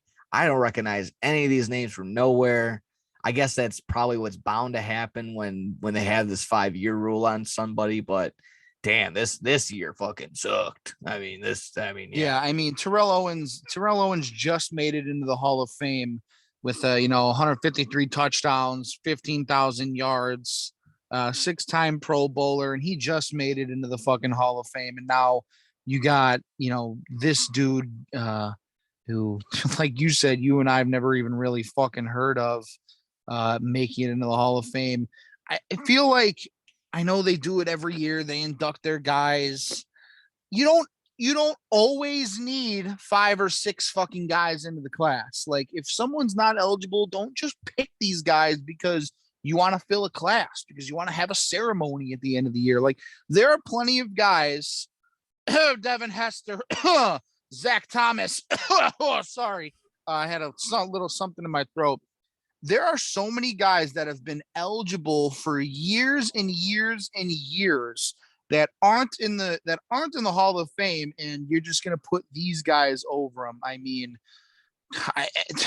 I got a little list here of just guys that I think that yeah, they haven't been waiting as long, but they should be in the Hall of Fame sooner than the fucking guys that are in the class of 2022, excuse me. Like I said, Ocho Cinco, Devin Hester, Patrick Willis, Steve Smith, Hines Ward, Bears great fucking Steve McMichael, not the douchebag son, but the old man Clay Matthews Sr. He's not in the fucking Hall of Fame. The two-time defensive player of the year, Lester Hayes, who played 12 years, or I think it was 10 years, something like that, 10 years for the fucking Raiders. Won, I think, 2 Super Bowls with them. He's not in. Sterling Sharp's not in. Reggie Wayne isn't in. Ken Anderson, Torrey Holt, Zach Thomas. Like there are so many other fucking names that aren't in the Hall of Fame. Even one of those names would have been like, yeah, this is a pretty good inductee list. Just like one of those. Reggie Wayne would have been there. That'd be like, oh, this is all right. This is a pretty good name. This is a pretty good list. Like, but no, we throw together guys like this who no one's heard of. They haven't had a fucking impact. Like who is this for? Like who is this for? I don't know. We always talk about like growing the game and stuff like that. Like just I don't know none of these names are recognizable. I don't think even like my parents would be able to recognize half these guys. I don't know. It's just something like that. I don't know. So I guess one of those where it's like, I guess when actors, they always say that I do one for me and I do one for them. This might have been one for like the NFL. This might have been one for them. Maybe next year we get a big list of, impact name after impact name or something like that. But like I said, swing and a miss this year. They'd big lull, big lackluster list this year. Yeah, that seemed to be it. And this was that was pretty good. If you had anything else on that before we get into our breakdown. No, that's it. We could get into our preview. I'm excited for this one. All right, cool. This is our AFC East breakdown for this year. This is brought to you by PointsBet. Go ahead and use the code SYS9. Got to be in Illinois, got to be in Iowa or New Jersey to go ahead and use that, as well as the fact that you got to be over 21. Anything like that. And if you have any problems, call 1-800-GAMBLER. Now that we're through that, like I said, you also get two free bets, risk-free bets up to $2,000. There you go. That's the promotion. That's the code. And like I said, it also helps us out a little bit over here, giving us cool shit like us being able to buy new mics. Yeah. So that's I'm gonna fucking have to buy a new computer. No. Yeah, might have to, unfortunately, shit like that. So just to make, I can't wait. I'm calling HP and I'm gonna bitch. I might have my grandma. Can you live stream? Can you live stream it? I kind of want to listen. I potentially can, but honestly, I'm boring when it comes to that shit. Okay. I might be like, I go upstairs and be like, hey grandma, listen, I need you to fucking lay it into HP. She lives for that shit. Oh, I love that old lady. That old lady was put on this fucking earth to do 3 fucking things: play the fucking Deuces Wild slot machine at Rivers Casino. Okay. Make fucking bomb ass chicken parmesan, okay. And the third and the final one is to argue with motherfuckers on over the phone for poor services or for faulty items or shit like that. Oh, so shit. I might have to, hey, Nance, you want to fucking handle this for me? She'll get me I might be a president, a fucking partner at HP by the time she's done. There you go. They might just rename it to fucking HP to Bill, How crazy would that be? But no. There you go.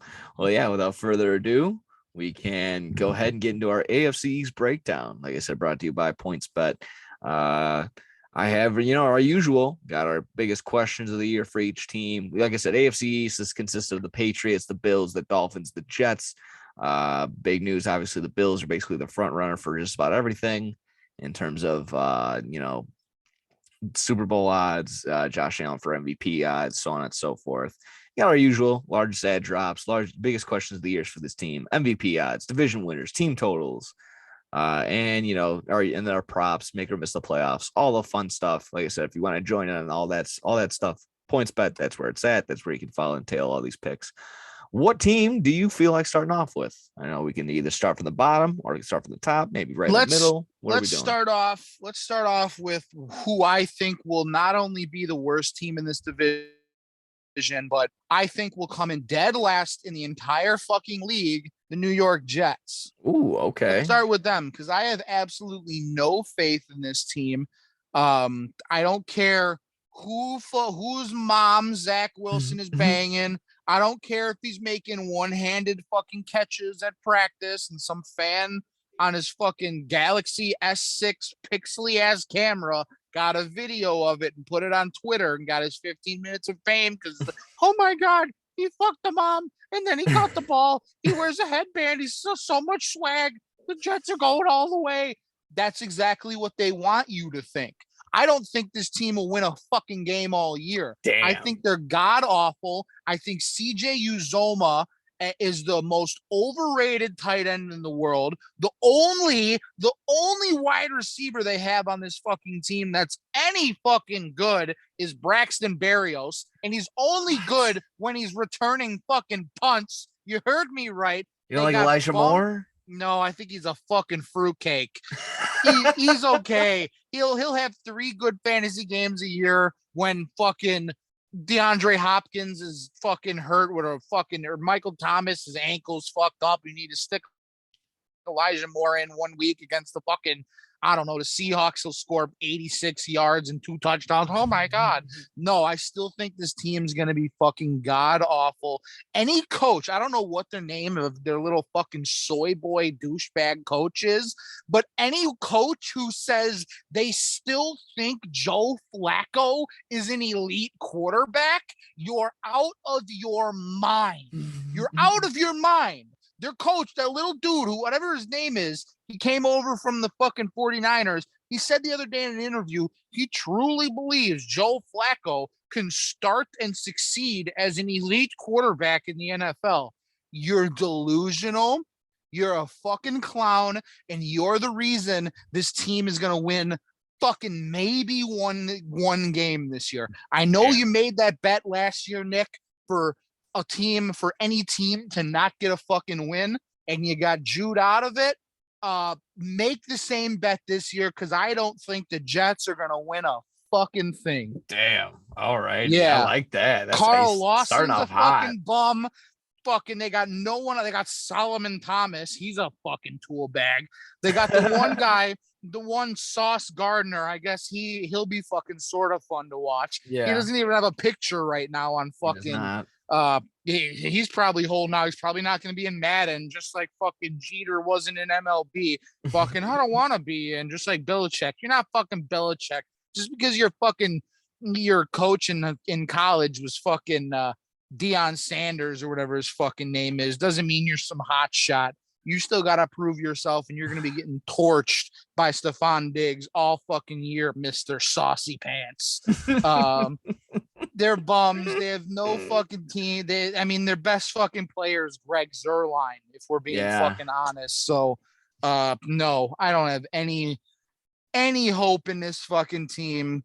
They're poverty. I'm going to be betting against them every single week. I'm taking the opponent's spread, and the Jets are probably not going to win a fucking game all year.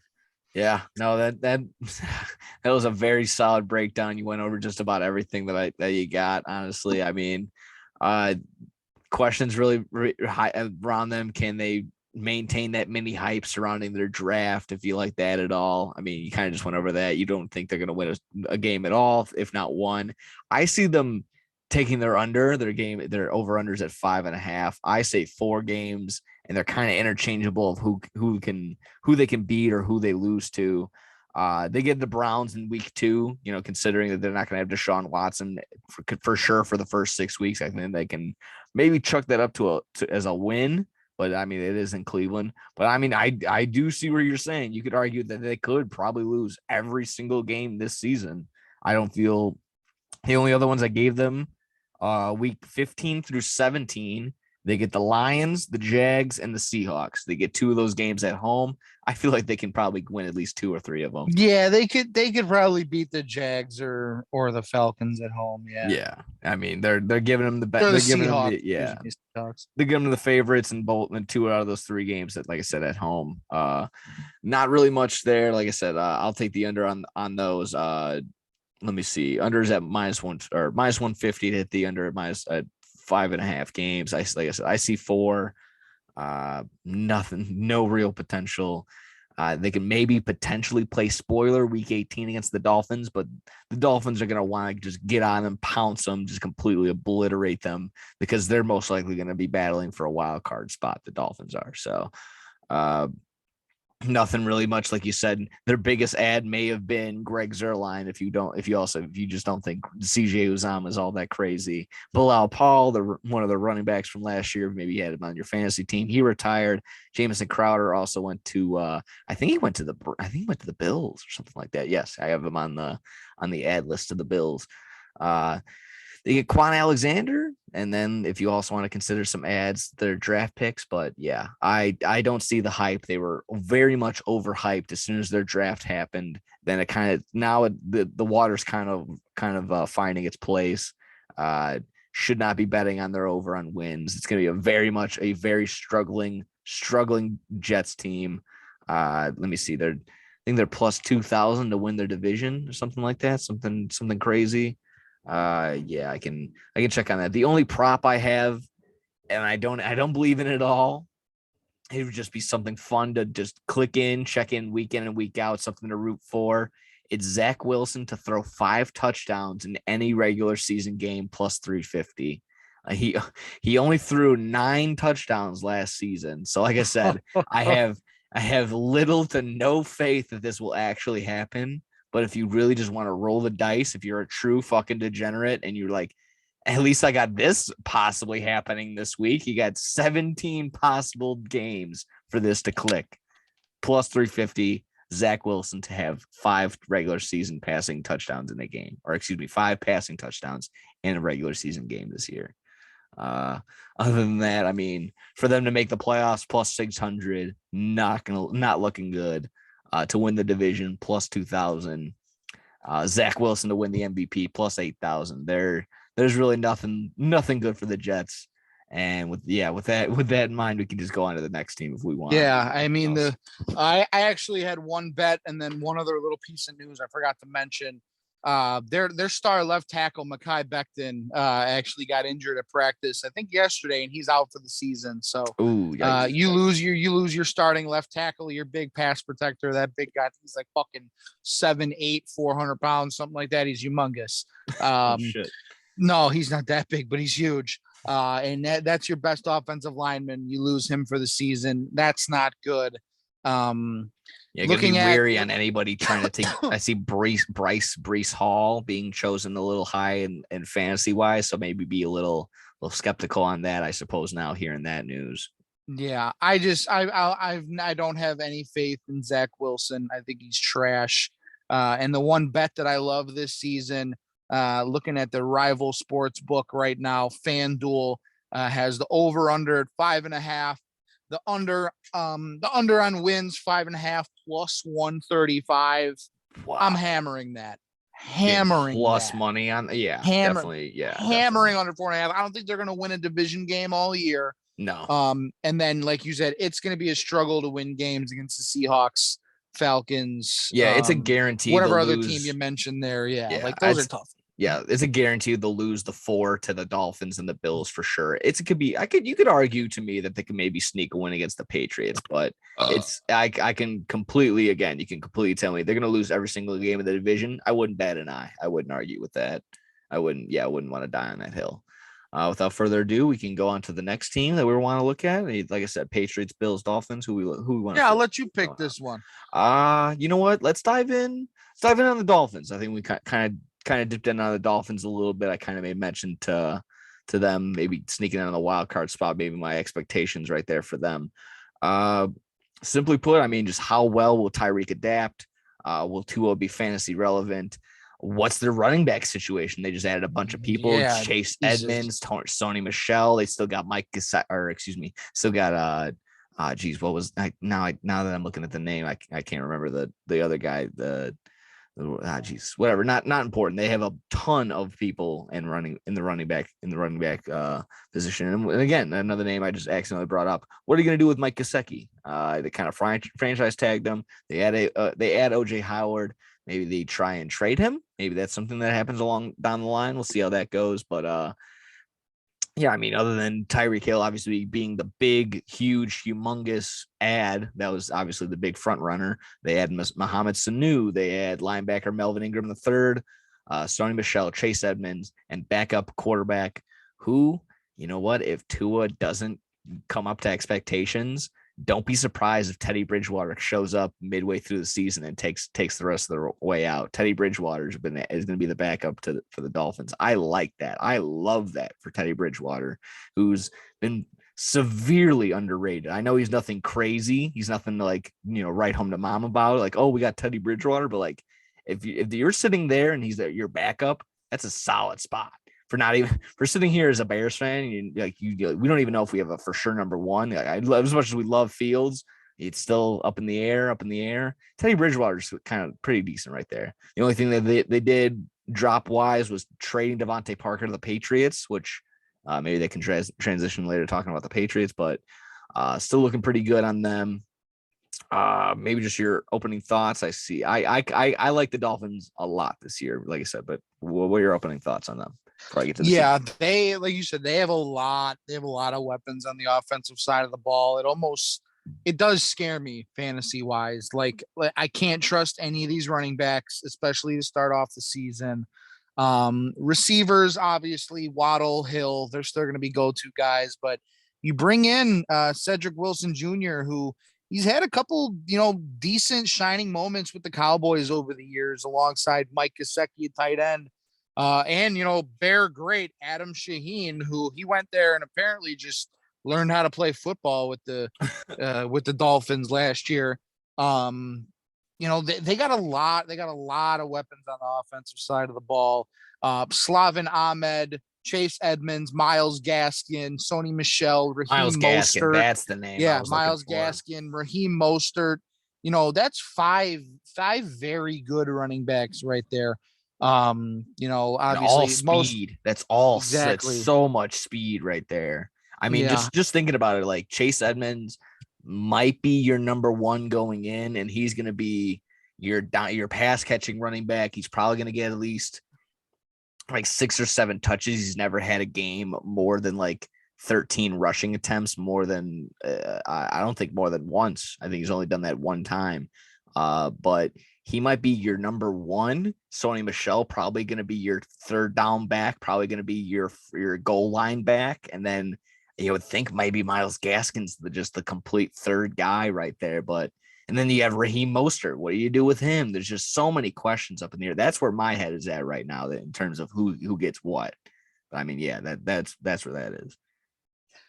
Yeah, it's all, I think it's very obvious and it's such a basic answer, but it's all going to come down to how Tua plays. I mean, if Tua can, air this ball out, limit the fucking turnovers, I think this offense is going to put up a lot of points. I'm going to be betting their overs a lot. I mean, looking at the offense and the potential they have, and then flip side, their defense ain't looking too good. I know they still got, Byron Jones, Xavier Howard at corner. But I mean, looking at the rest of the lineup, especially on the defensive side of the ball, not a lot of big names, not a lot of decent, Melvin Ingram the third, he's getting up there in age, still a decent pass rusher, I guess.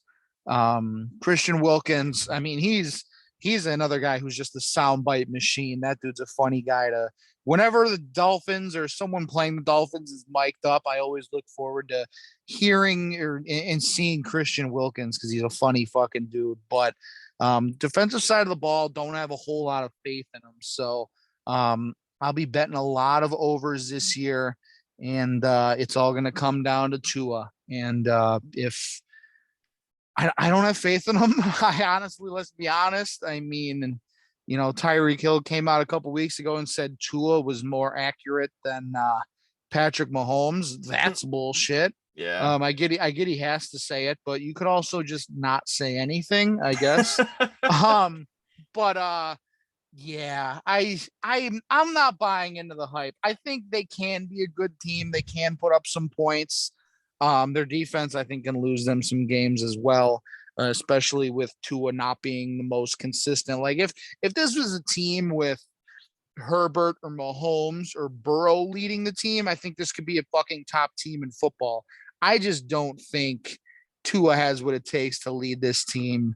They might make the playoffs, but if they do, I don't see them getting any further than a fucking wild card or a divisional round because I just don't have faith in Tua and I don't have faith in this defense. Yeah, that's kind of where I got them at. If they're going to be in the playoffs, definitely a wild card spot. I mean, they could be 4-2 in the division, possibly 5-1, and I'll even throw it back. Maybe the Patriots steal one. They can maybe 3-3. Wouldn't surprise me any which way on those spots. So I mean, in terms of their win loss, I like 8.5. I like their over at -140. I see 10 wins. I mean, with an upset here or there, give her any which way, it could be still 10 wins. It could be upwards of 12, maybe. Like I said, if they steal one against the Bills and then maybe get one against I don't know. I think I had them marked down as a loss against the Packers, but they could swing it against that. I don't know, something crazy like that. A lot of these games that were like toss-ups are at home, so just kind of just depends on that. Knowing the Dolphins, all those games are going to be important to them because, like I said, they're going to be most likely battling for a wild card spot. It's gonna be a tough one all season long for them. I think that's exactly right. Like with you said, their defense isn't gonna help them a lot. So as long as Tua just doesn't make big mistakes, it just gets the ball to Tyreek Hill. Tyreek Hill is gonna find open space and he's gonna make plays happen. So I mean, even Jalen Waddle too. So I mean, he has all the tools to be successful. It's what he does. That's completely up to him. It's his to lose. Maybe that's possibly what it is. I think it's his starting spot to lose. Teddy Bridgewater is not going to be content with just being a backup and being Tua's like pat on the back guy. He still probably wants to play. He probably has that like fuck you energy of like a Ryan Fitzpatrick type of guy who's like, I've never fully had my full breakthrough and potential when I've been a starter, and he's been given some shitty hands in Minnesota and he's been able to make fucking shit into like palatable fucking meals over there. Same thing when he had his little time on the Broncos.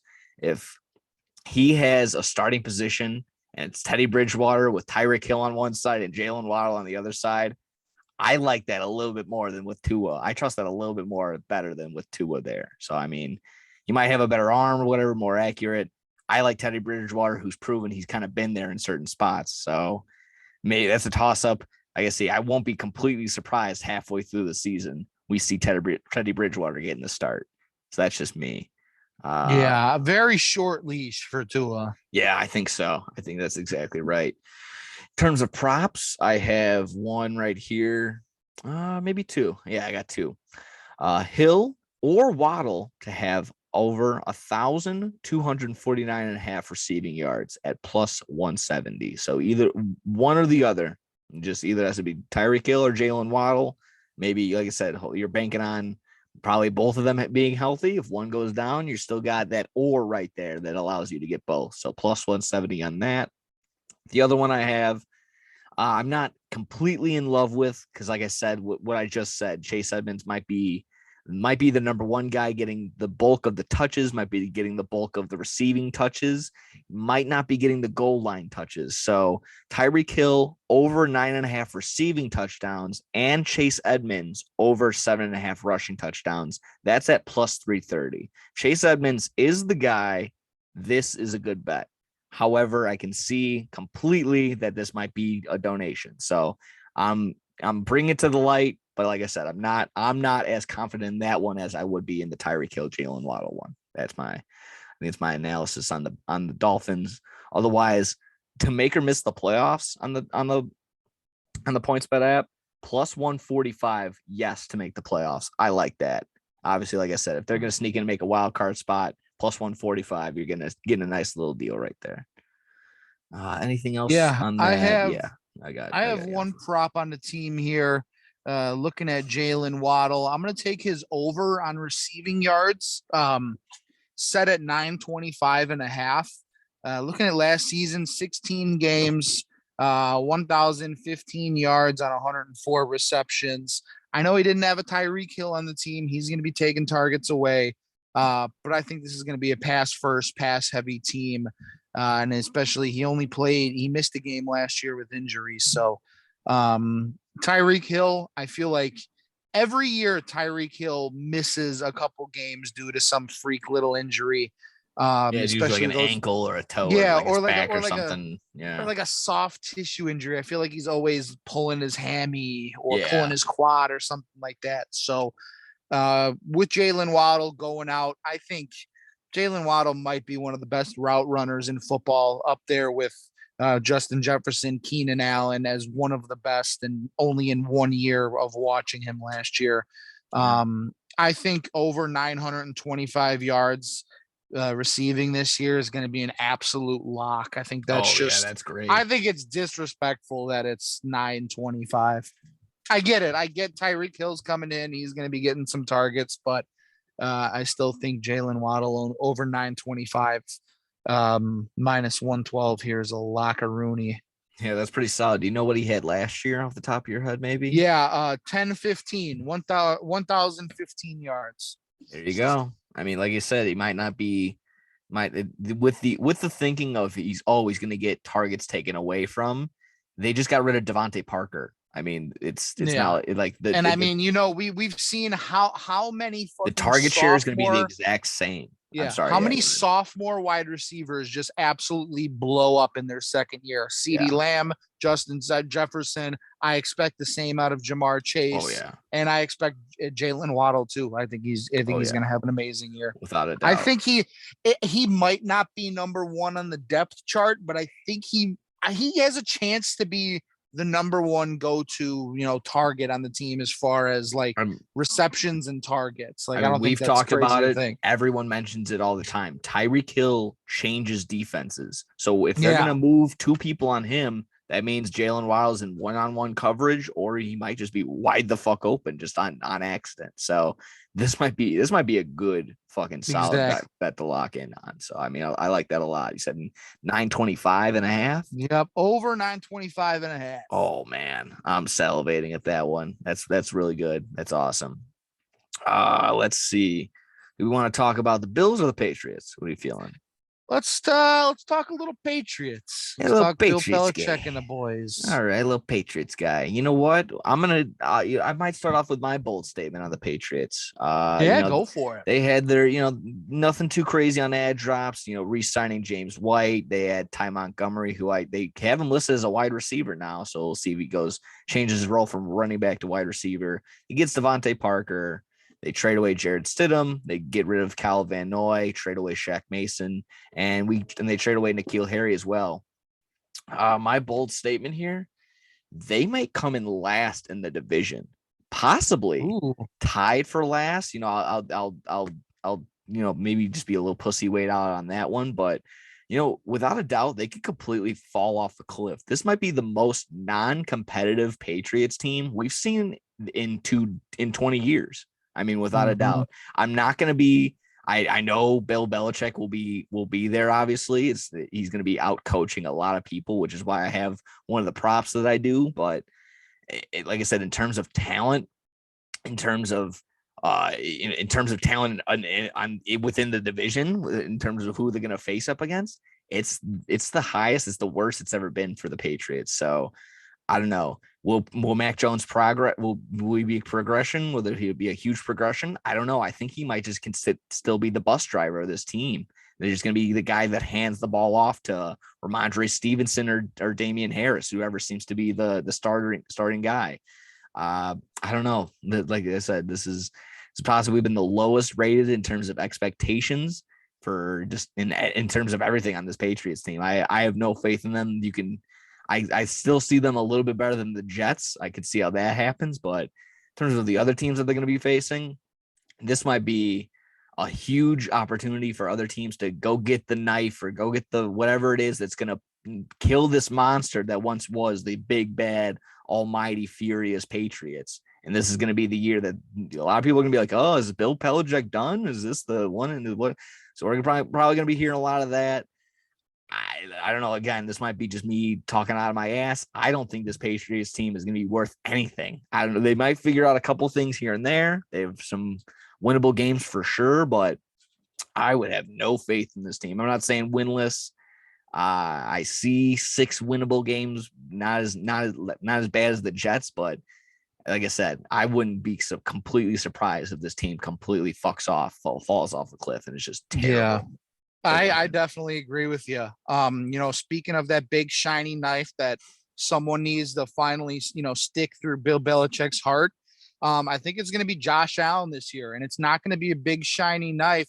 One of their crazy drunk Bill Mafia fans are going to throw a big fucking double-ended dildo onto the field like they always do, and Josh fucking Allen's going to stick that thing 12 inches of fucking Bill Belichick's ass and kill this fucking Patriots franchise, because I completely agree. I mean, I look at Mac Jones and I just get like Jimmy Garoppolo fucking vibes. Like, I don't even get that. I feel like it's still a guy in college that's just like wandered onto the field, and like I said, it's just, oh, he can hand the ball off to somebody. Like it's just like that. He's so pedestrian. Yeah, he'll hand it off. He's not outstanding in any field. Like there's nothing that he like truly excels in. He's not fast. He's not it's not like, oh, he gets the ball from the snap to the receiver in 2.4 seconds. Like, he's not like that. He's just very, I guess, meticulous, and he's able to pick his spots and whatever, but he's nothing to like, oh man, we got Mac Jones. It's like, it's not like that at all. It shouldn't be like that at all. It's like, okay, we got a bus driver. We got a guy who can maybe maintain a lead as long as our defense just is in the right mindset. But I don't see Mac Jones and see Super Bowl. I don't see him and see winning season. I don't see anything with that within him in that. I don't know. I don't trust him. I completely agree. I think his fucking new nickname should be Mid. We should just call him Mid Jones instead of Mac Jones. Yeah. And same thing with the running backs, wide receivers, tight ends. They do got a decent offensive line. I'll give it to them. They do every year. I mean, David Andrews, Trent Brown. I know you said they traded away fucking Shaq Mason. Yeah, Shaq Mason. He's gone. What's the name of that fucking other tackle they got? Isaiah Wynn. He's not too bad. But yeah, I mean, looking offense, defense, it's okay. I mean, it's a lot of decent names, but there's no big superstars anymore. There's no Julian Edelman. There's no Gronk. There's no Tom Brady. There's no, what are their names? I know they still got Devin McCourty, but the other McCourty brother's gone.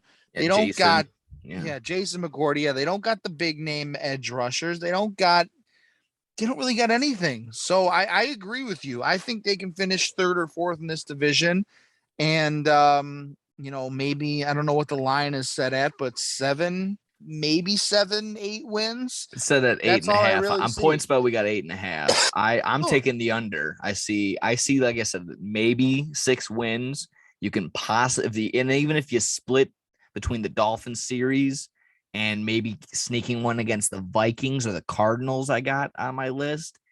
But even then, even if they get those 2 more wins with the hook, you still don't hit the over. So I like it.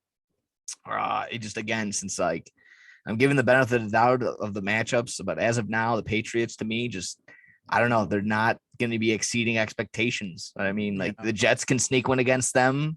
I wouldn't put it past them as well. Like I said, they could sure just be in the basement of this division.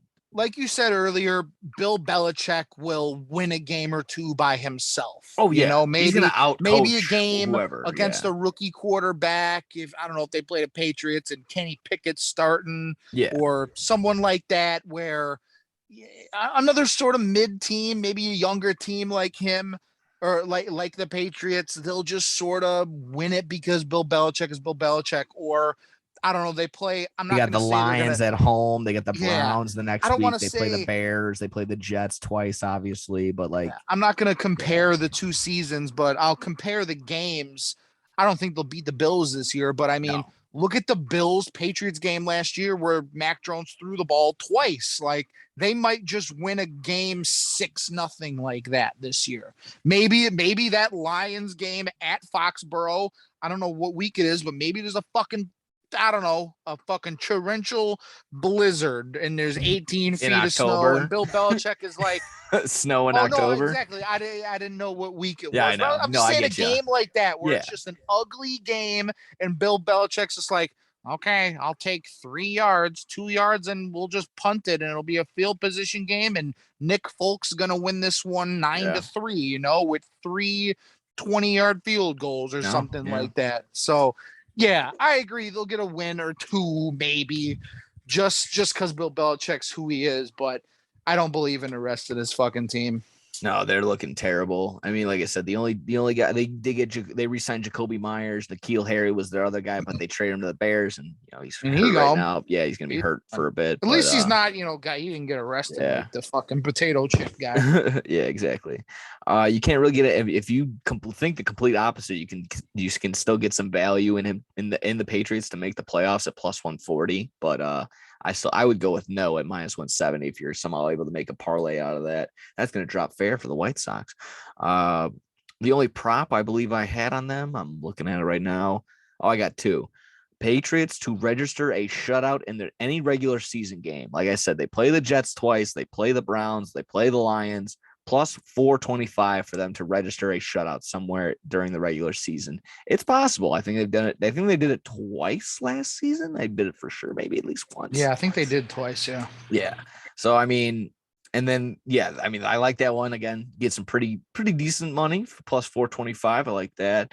And then the other one I had Harris and Stevenson to combine for over 15,000 1,500 and a half rushing yards. That's plus 125. 15,000. Yeah, no, not 15,000. Crazy, man. 1,500. Yeah, that would only be that one. I saw that one thread of like, well, you got to make the NFL season 82 weeks. That would be the only way for them to get 15,000 yards. Yeah, so there wouldn't be any teams left at the end of the year. Dude. I know. It'd be a fucking practice squads going at it in like 7-on-7. Oh my god, yeah. Just how crazy we go over that concept. We were going over that over like an Uber on the way home. We're like, that's legitimately fucking 4 seasons of baseball of football. Some people might not even play 82 games their entire career, let alone they're gonna do an 82 game season. Obviously, like if you get 82 games in your career, you're solid. You're happy with it. That means you had a very, very good career. Career. Yeah. Yeah. No, yeah, we're all over the place. But yeah, I don't trust anything with the Patriots. That was the only 2 props I had on them. What'd you have before we get into the Bills? No props on this team. I was looking at over under wins and losses. It's at 8.5. The only thing I would think about betting is the under on their wins. But again, makes sense. They can get 2 shitty wins against the Jets, a split with the Dolphins, and Bill Belichick can find his way to 8-9 wins, which I don't think is going to happen. But no, I would take the under on the wins. Yeah, I don't. The talent's just not there to get there to 8 wins, in my opinion. I see possibly 6 just based on the matchups. But again, I made mention too. I see them. They could be at the bottom of the division, possibly the bottom of the conference. I mean, no, that it's a hard ask considering the Texans are right there, and I can't even think of another shitty team right now. And the Jets, obviously, but just I don't know. I don't trust this fucking team at all. I see no faith. I will say one thing, and they don't have any lines on his receiving yards. I'm a big Jacoby Myers guy. Yeah, I know. Yeah, you are. He's been shown over last year. He was a target machine. Not a lot of catches, but I'm a big volume guy when it comes to fantasy football. And he had a lot of targets last year in limited playing time too. I mean, there was times where he just wasn't on the field. He didn't play at all. Yeah, they rotated their wide receivers very weirdly in that that's what you can't really trust them like that. It's very, very odd. So yeah, just very much of a toss-up. Gonna have to be a wait and see with anything really with the Patriots in terms of fantasy wise, really. Because I mean, in terms going into drafts, who do you take? Ramondre Stevenson or Damian Harris? You definitely don't want both. I mean, it's just going to be a matter of who might be getting the start, I suppose. But it could also be that might not be all too important. It might be Damian Harris getting the bulk at the beginning. He could get injured, and then it's just Ramondre Stevenson from there on out. So I don't know. It's going to be huge wait and see for that team and for a lot of that. I agree. Without further ado, we can finish up the AFC East breakdown brought to you by PointsBet. PointsBet, go to SYS9 with the Bills, the final team in this division. Let's see here. I have, questions, ad drops. I think we may mention OJ Howard being added. Von Miller was the ad that we kind of forgot about because it was like more towards the end of the off season, more towards the beginning. Feel like right as the Super Bowl ended, like Von Miller to the Bills, kind of under the radar. Oh my god, I just spit everywhere. Case Keenum going to be a backup quarterback I think when you think backup quarterback, I think Case Keenum is the guy that you just automatically think of. Just the guy. Jamison Crowder as well. Not nothing too crazy wide receiver wise, just a solid, maybe utility guy or something like that. And then running back Duke Johnson, former Cleveland Brown. Nothing too crazy, but replaces a Cole Beasley who has left them. That was only their biggest maybe drop of the season.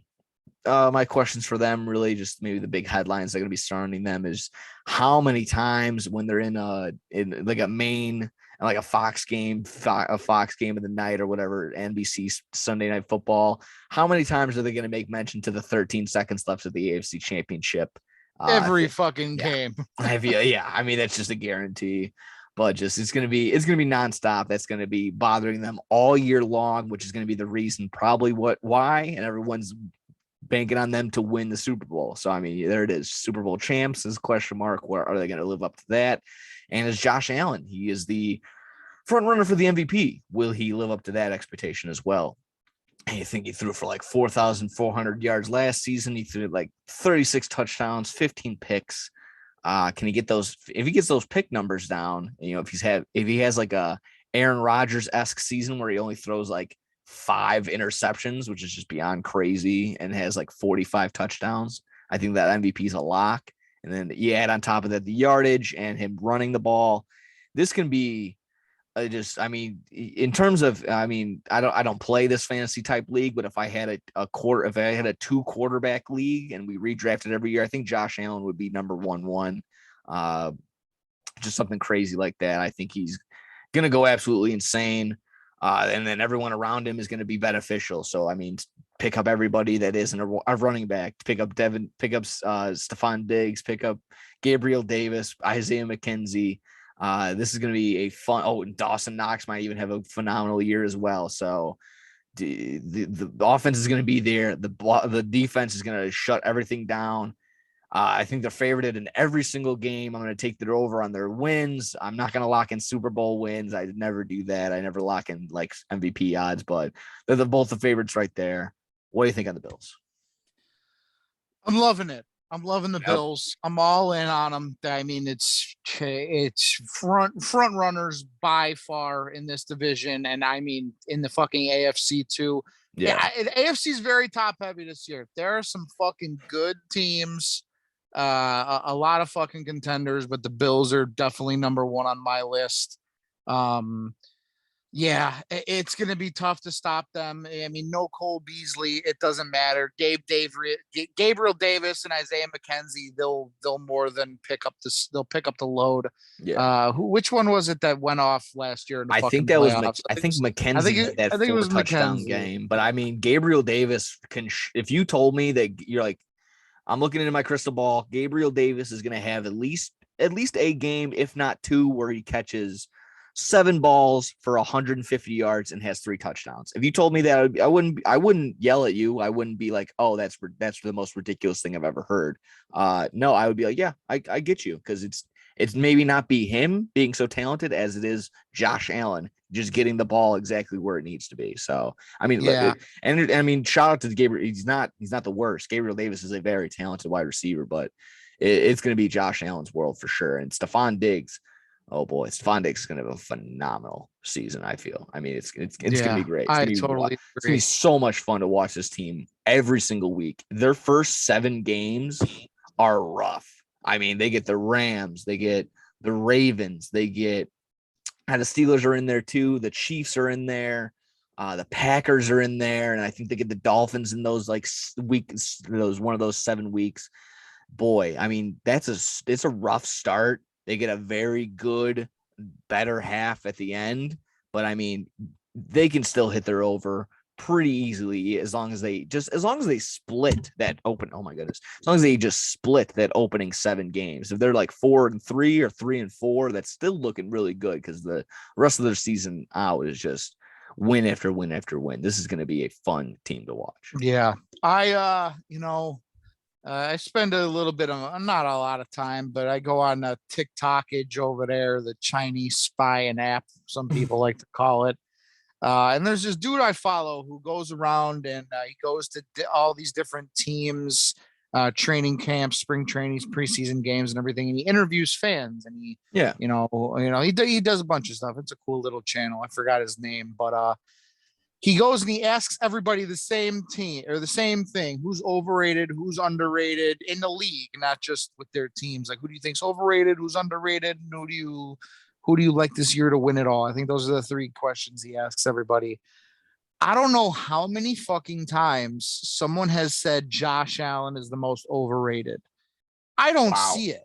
This dude has done nothing every year get better and better and better and lead his team to victory, not only with his arms, but with his feet and his fucking leadership. I mean, this dude's not afraid to run the ball, lower his fucking head, and go toe to toe with some of the biggest, baddest linebackers and safeties in the fucking league. We've seen it multiple times.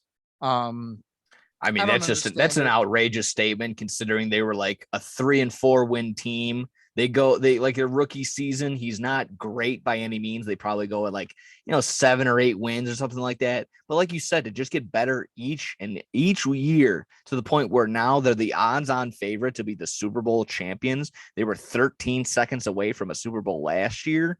I mean, or just getting into the AFC Championship game. Just that is a very ridiculous statement. It might just be hearing it now. Is. It's just the bias of hearing him getting hyped up now might be that thing. But yeah, that's an insane statement. Yeah, it is. I mean, we could sit here and talk about how good offensively, defensively. Tyler Bass is a fucking gangster. They're far and away the best team in the AFC, I think. Super Bowl favorites. We'll talk about that. Once we get done with all 8 divisions, we'll do we'll do some fucking other season, maybe playoff favorite or not playoff, Super Bowl matchup, stuff like that. I have one bet on not the Patriots, on the Bills this year, one prop bet, and it's a simple one. I'm gonna take the Bills at plus 280 to be the number 1 seed in the AFC going into the playoffs. That's pretty solid. I think that's great odds. You throw a couple $100 on that, plus 280. I mean, you look at the rest of the teams and those tough divisions. I don't think any team out of the South is coming in first place in the AFC. Sorry, Colts. Sorry, Titans. And then the West, you got the Battle of the West. All 4 of those teams. I think that's going to be a very close division. All their records. Whoever comes out of that division might only have like 12 wins, 13 10, wins, just because they're going to be bad. That division, they're going to be like 3-3, 4-2, and everyone. No one's going to have a perfect record. Exactly, and then I think it's going to be the same thing with the AFC North. Even we'll see what goes on with Deshaun Watson. But the Ravens, the Bengals, maybe the Browns, then the Steelers even got a great defense over there. Offense, who knows? Money Mitch might. I put my balls on the lines that Money Mitch is going to lead into the playoffs. I don't know. My balls might be getting chopped off like a fucking dog, but I think, just how tight the North and the West are going to be. I think it's a clear cut plus 280, the Bills to be the number 1 seed in the AFC. That's I think my lock of the year in the NFL. Like, I'm going to put some big money on that one. Yeah, that's a pretty good one. In terms of Bills props, I see Josh Allen over 4,499.5 passing yards and the Bills to win the division. That's plus 200. Like I said, he threw for 4,400 yards last season, with 3 games where he threw under 200 yards. You easily turn those into 200-yard games each, and bing, bang, boom. That's your over right there. And right over here at plus 100 is Josh Allen over 4,999.5 passing and rushing yards combined. So if you like that passing prop right there with the basically parlay to win the division and the passing yards, this should be a fucking breeze right here as well. Plus 100 for that. So pretty easy. I mean, we've already mentioned to it. The Bills are the front runners for the division, minus 500 for them to make the playoffs. They're minus 210 on points bet to win the division. They're the odds on favorite. I think in terms of predicting the division, we kind of already made mention to it as we've been previewing. Bills to win, Dolphins second.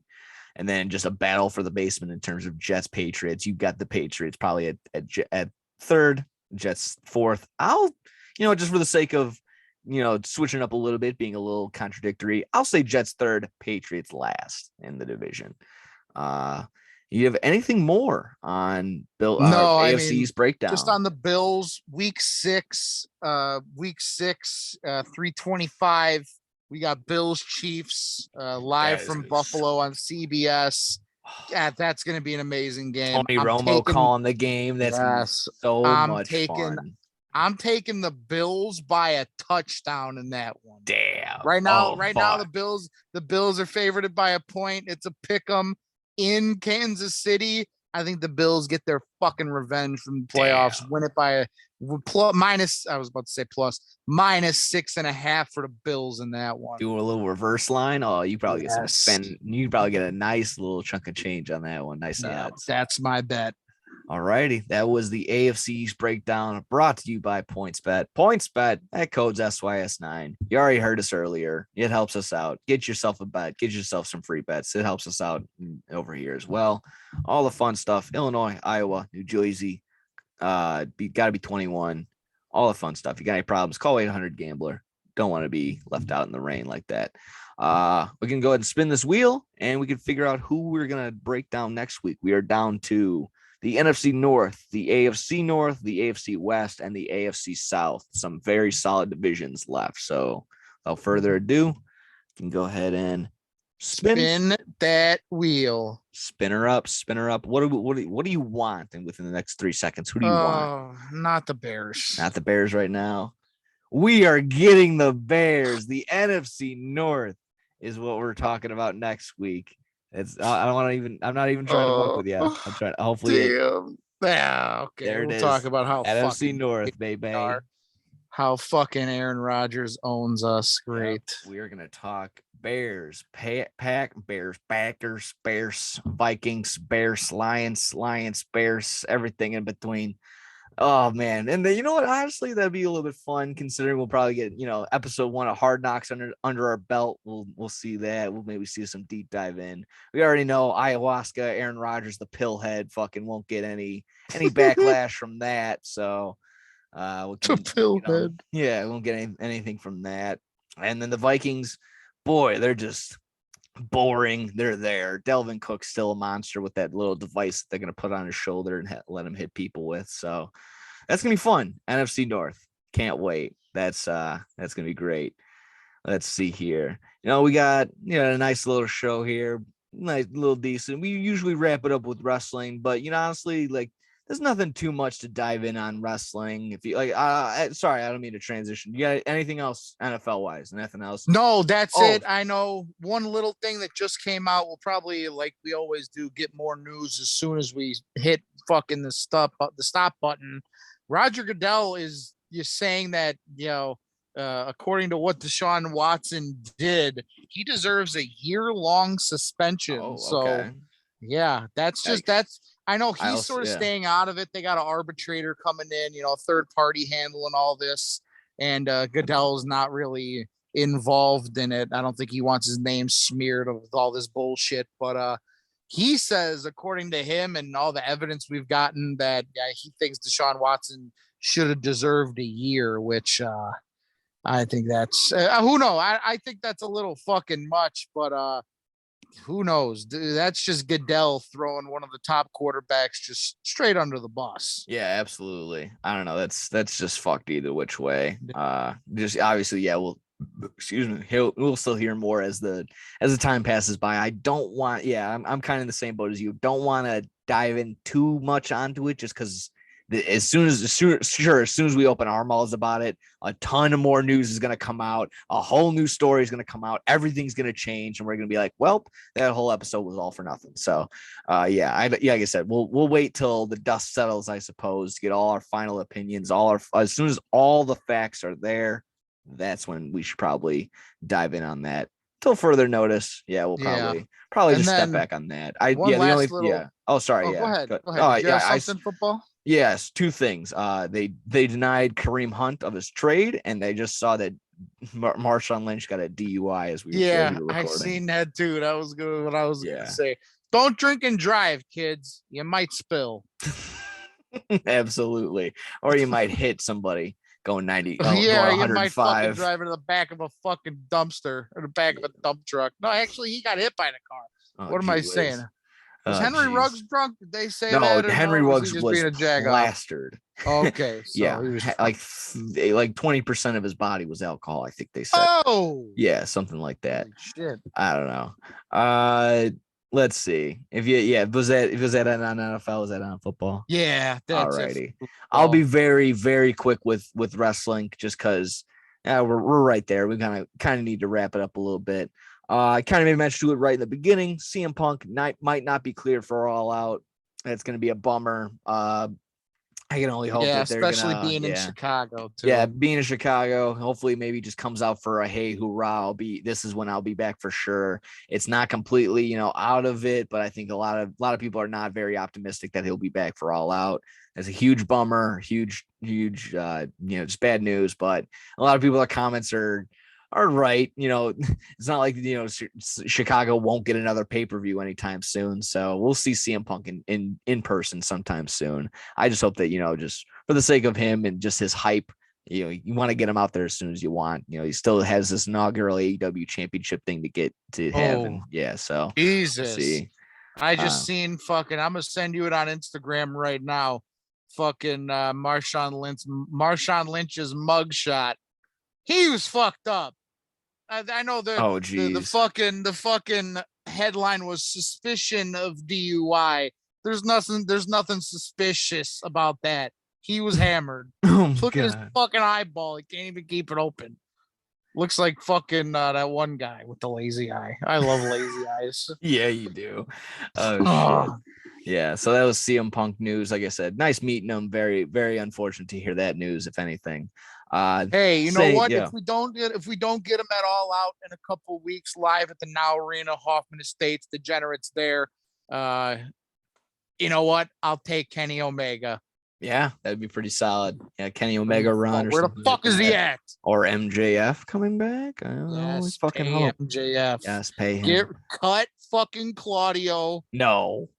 Get these fucking WWE guys out of here and go back to fucking Triple H now. Yeah. Pay MJF. No, I'm just fucking. You're just fucking. Let's see. Dropping me on the ground. Let's see. Second to last one. Sasha Banks. She was over at C2E2 this week. She was their meet and greets a little more expensive than I thought. Maybe a little bit more than I thought she was probably worth.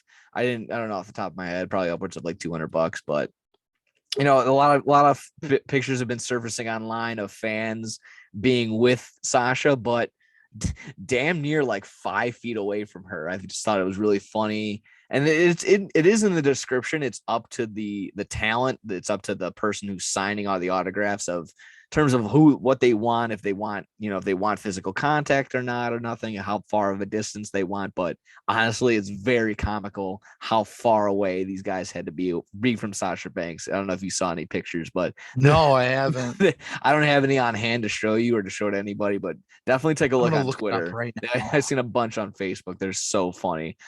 There's the edited picture where he's damn near they space it out almost 20 feet away from her. So it's just so yeah, you definitely take a look at your own discretion. I don't know if that's supposed to be like harping on her or whatever, but like I said, pay attention to the description when you're doing the signing events. That can happen to you. It's up to her. It is what it is. Like I said, maybe you don't want the creepy fan, hovering over you, especially with the whole COVID thing. You can you can bank on that being one of the things too, but it is what it is. If you bought it, hopefully you read the fine print. That's all I'd say on that. Finally, last thing. What? I'm looking at a picture right now. Yeah, they're like 5-10 feet apart almost. 5 feet away, and then I don't know who this chick is. Is this that's Moses Ingram, the chick from fucking Obi-Wan Kenobi, the chick who played Reva. She has a wall in between the dude. Oh no. That's her, yeah. Alex Miriam. I don't mean to blast you on Twitter. I mean, he didn't do nothing wrong.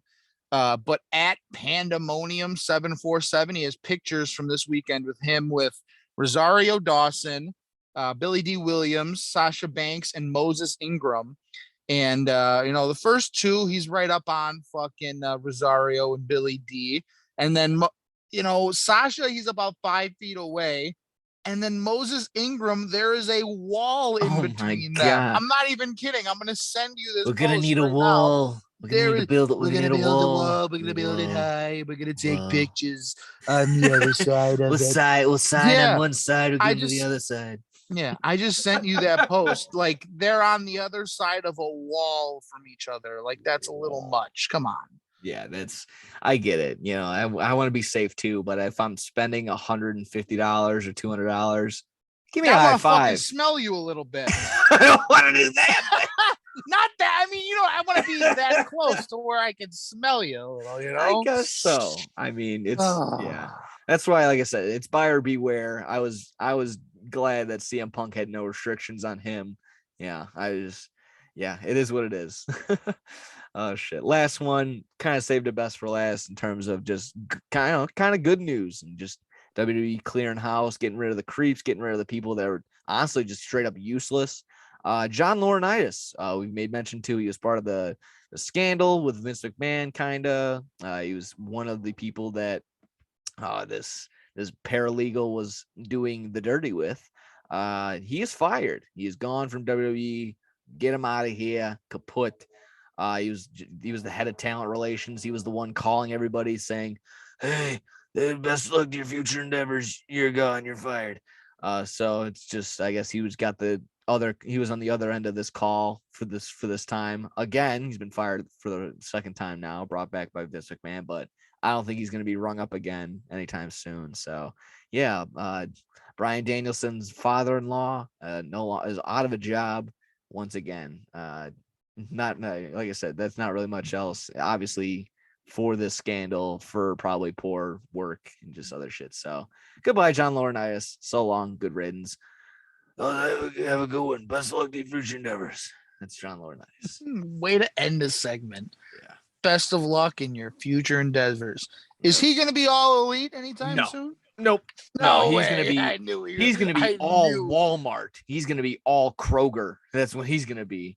He's gonna be fucking welcome to Walmart. He's gonna be exactly. Door greeter. Yeah, absolutely. He's gonna be checking the apples and just shit like that. He has nothing. He's gone. No more wrestling for him. That's the short end of it. Yeah, well, that's about it with this episode. I mean, I got nothing else on here. You got anything else to take us on out? Nothing else. This is great. I mean, rest in peace, fucking Olivia Newton-John, fucking lady from Greece. She gone. That was one of my favorite movies growing up too. And what was her name? She was one of my first crushes growing up. Sandy, that's her name. Oh, Sandy. Yeah. So, fuck, another episode in the books. Next week we get to talk about the NFC North and how the Bears are going to get mollywomped. Maybe we can get fucking Aaron Rodgers on the podcast like he was on part of my take the other day. I don't know if you listened to that, but it was hilarious. I've heard nothing but good things. I heard obviously Big Cat does this whole thing, and Aaron Rodgers plays up to it pretty well. So he's basically like, so let's just be honest. How many people do you think you killed? And he's like, actually, let's be a little specific. How many grandmas do you think you've killed? And then Aaron Rodgers is like, that's not funny. I don't think that's funny at all. And then Big Cat's like, we have another John Cena, because he had said something to John Cena in an interview that he didn't like, and it was hilarious. Got awkward it was great. So awkward. Oh man, it was a great interview, and talk about that next week. Bears, Packers, Lions, Vikings, Cubs, Sox as always. And whatever the fuck else happens in the world. Maybe fucking Nancy Pelosi gets shot down in Taiwan. Fucking who else gets a DUI? Let's pick an athlete real quick. What football player do you think is going to get a DUI in the next week? Oh, that's I think it's going to be Shaquille Barrett of the Buccaneers. Oh my God. Yeah, that's a good just one. Off the top of your head, who do you think? Quick. I don't know why. It was who's the Bobby Wagner was the Bobby Wagner for no reason either. Just Bobby Wagner came to my mind. Let's see if either of us are right or wrong. We'll have to fucking do something. That'd be crazy. Yeah. That'd be so fucking crazy. I can't hit a Nerfy parlay, but I can guess who's gonna get a DUI next Right. Yeah. Let's Yeah. Okay. fucking That would be points just my bet. fucking luck. Points Yeah, bet. points Make some bet. odds on it right Yeah. now. Come on. I want to be Request a betting on bet. these Request fucking a guys bet. getting in trouble. And next to get a Yeah. DUI odds. Yeah, like they got MVP odds, they got rookie of the year, they got comeback player, and then next athlete to crash his car going over 100 miles an hour. Oh shit. Put Devin Hester in the Hall of Fame, you Yes. scumbags. That's a That's all I perfect way gotta to end say it. to wrap this up. Oh yeah, that's it. That's perfect. End episode. That's it. Go Bears. And then See you later. See ya. Bye bye.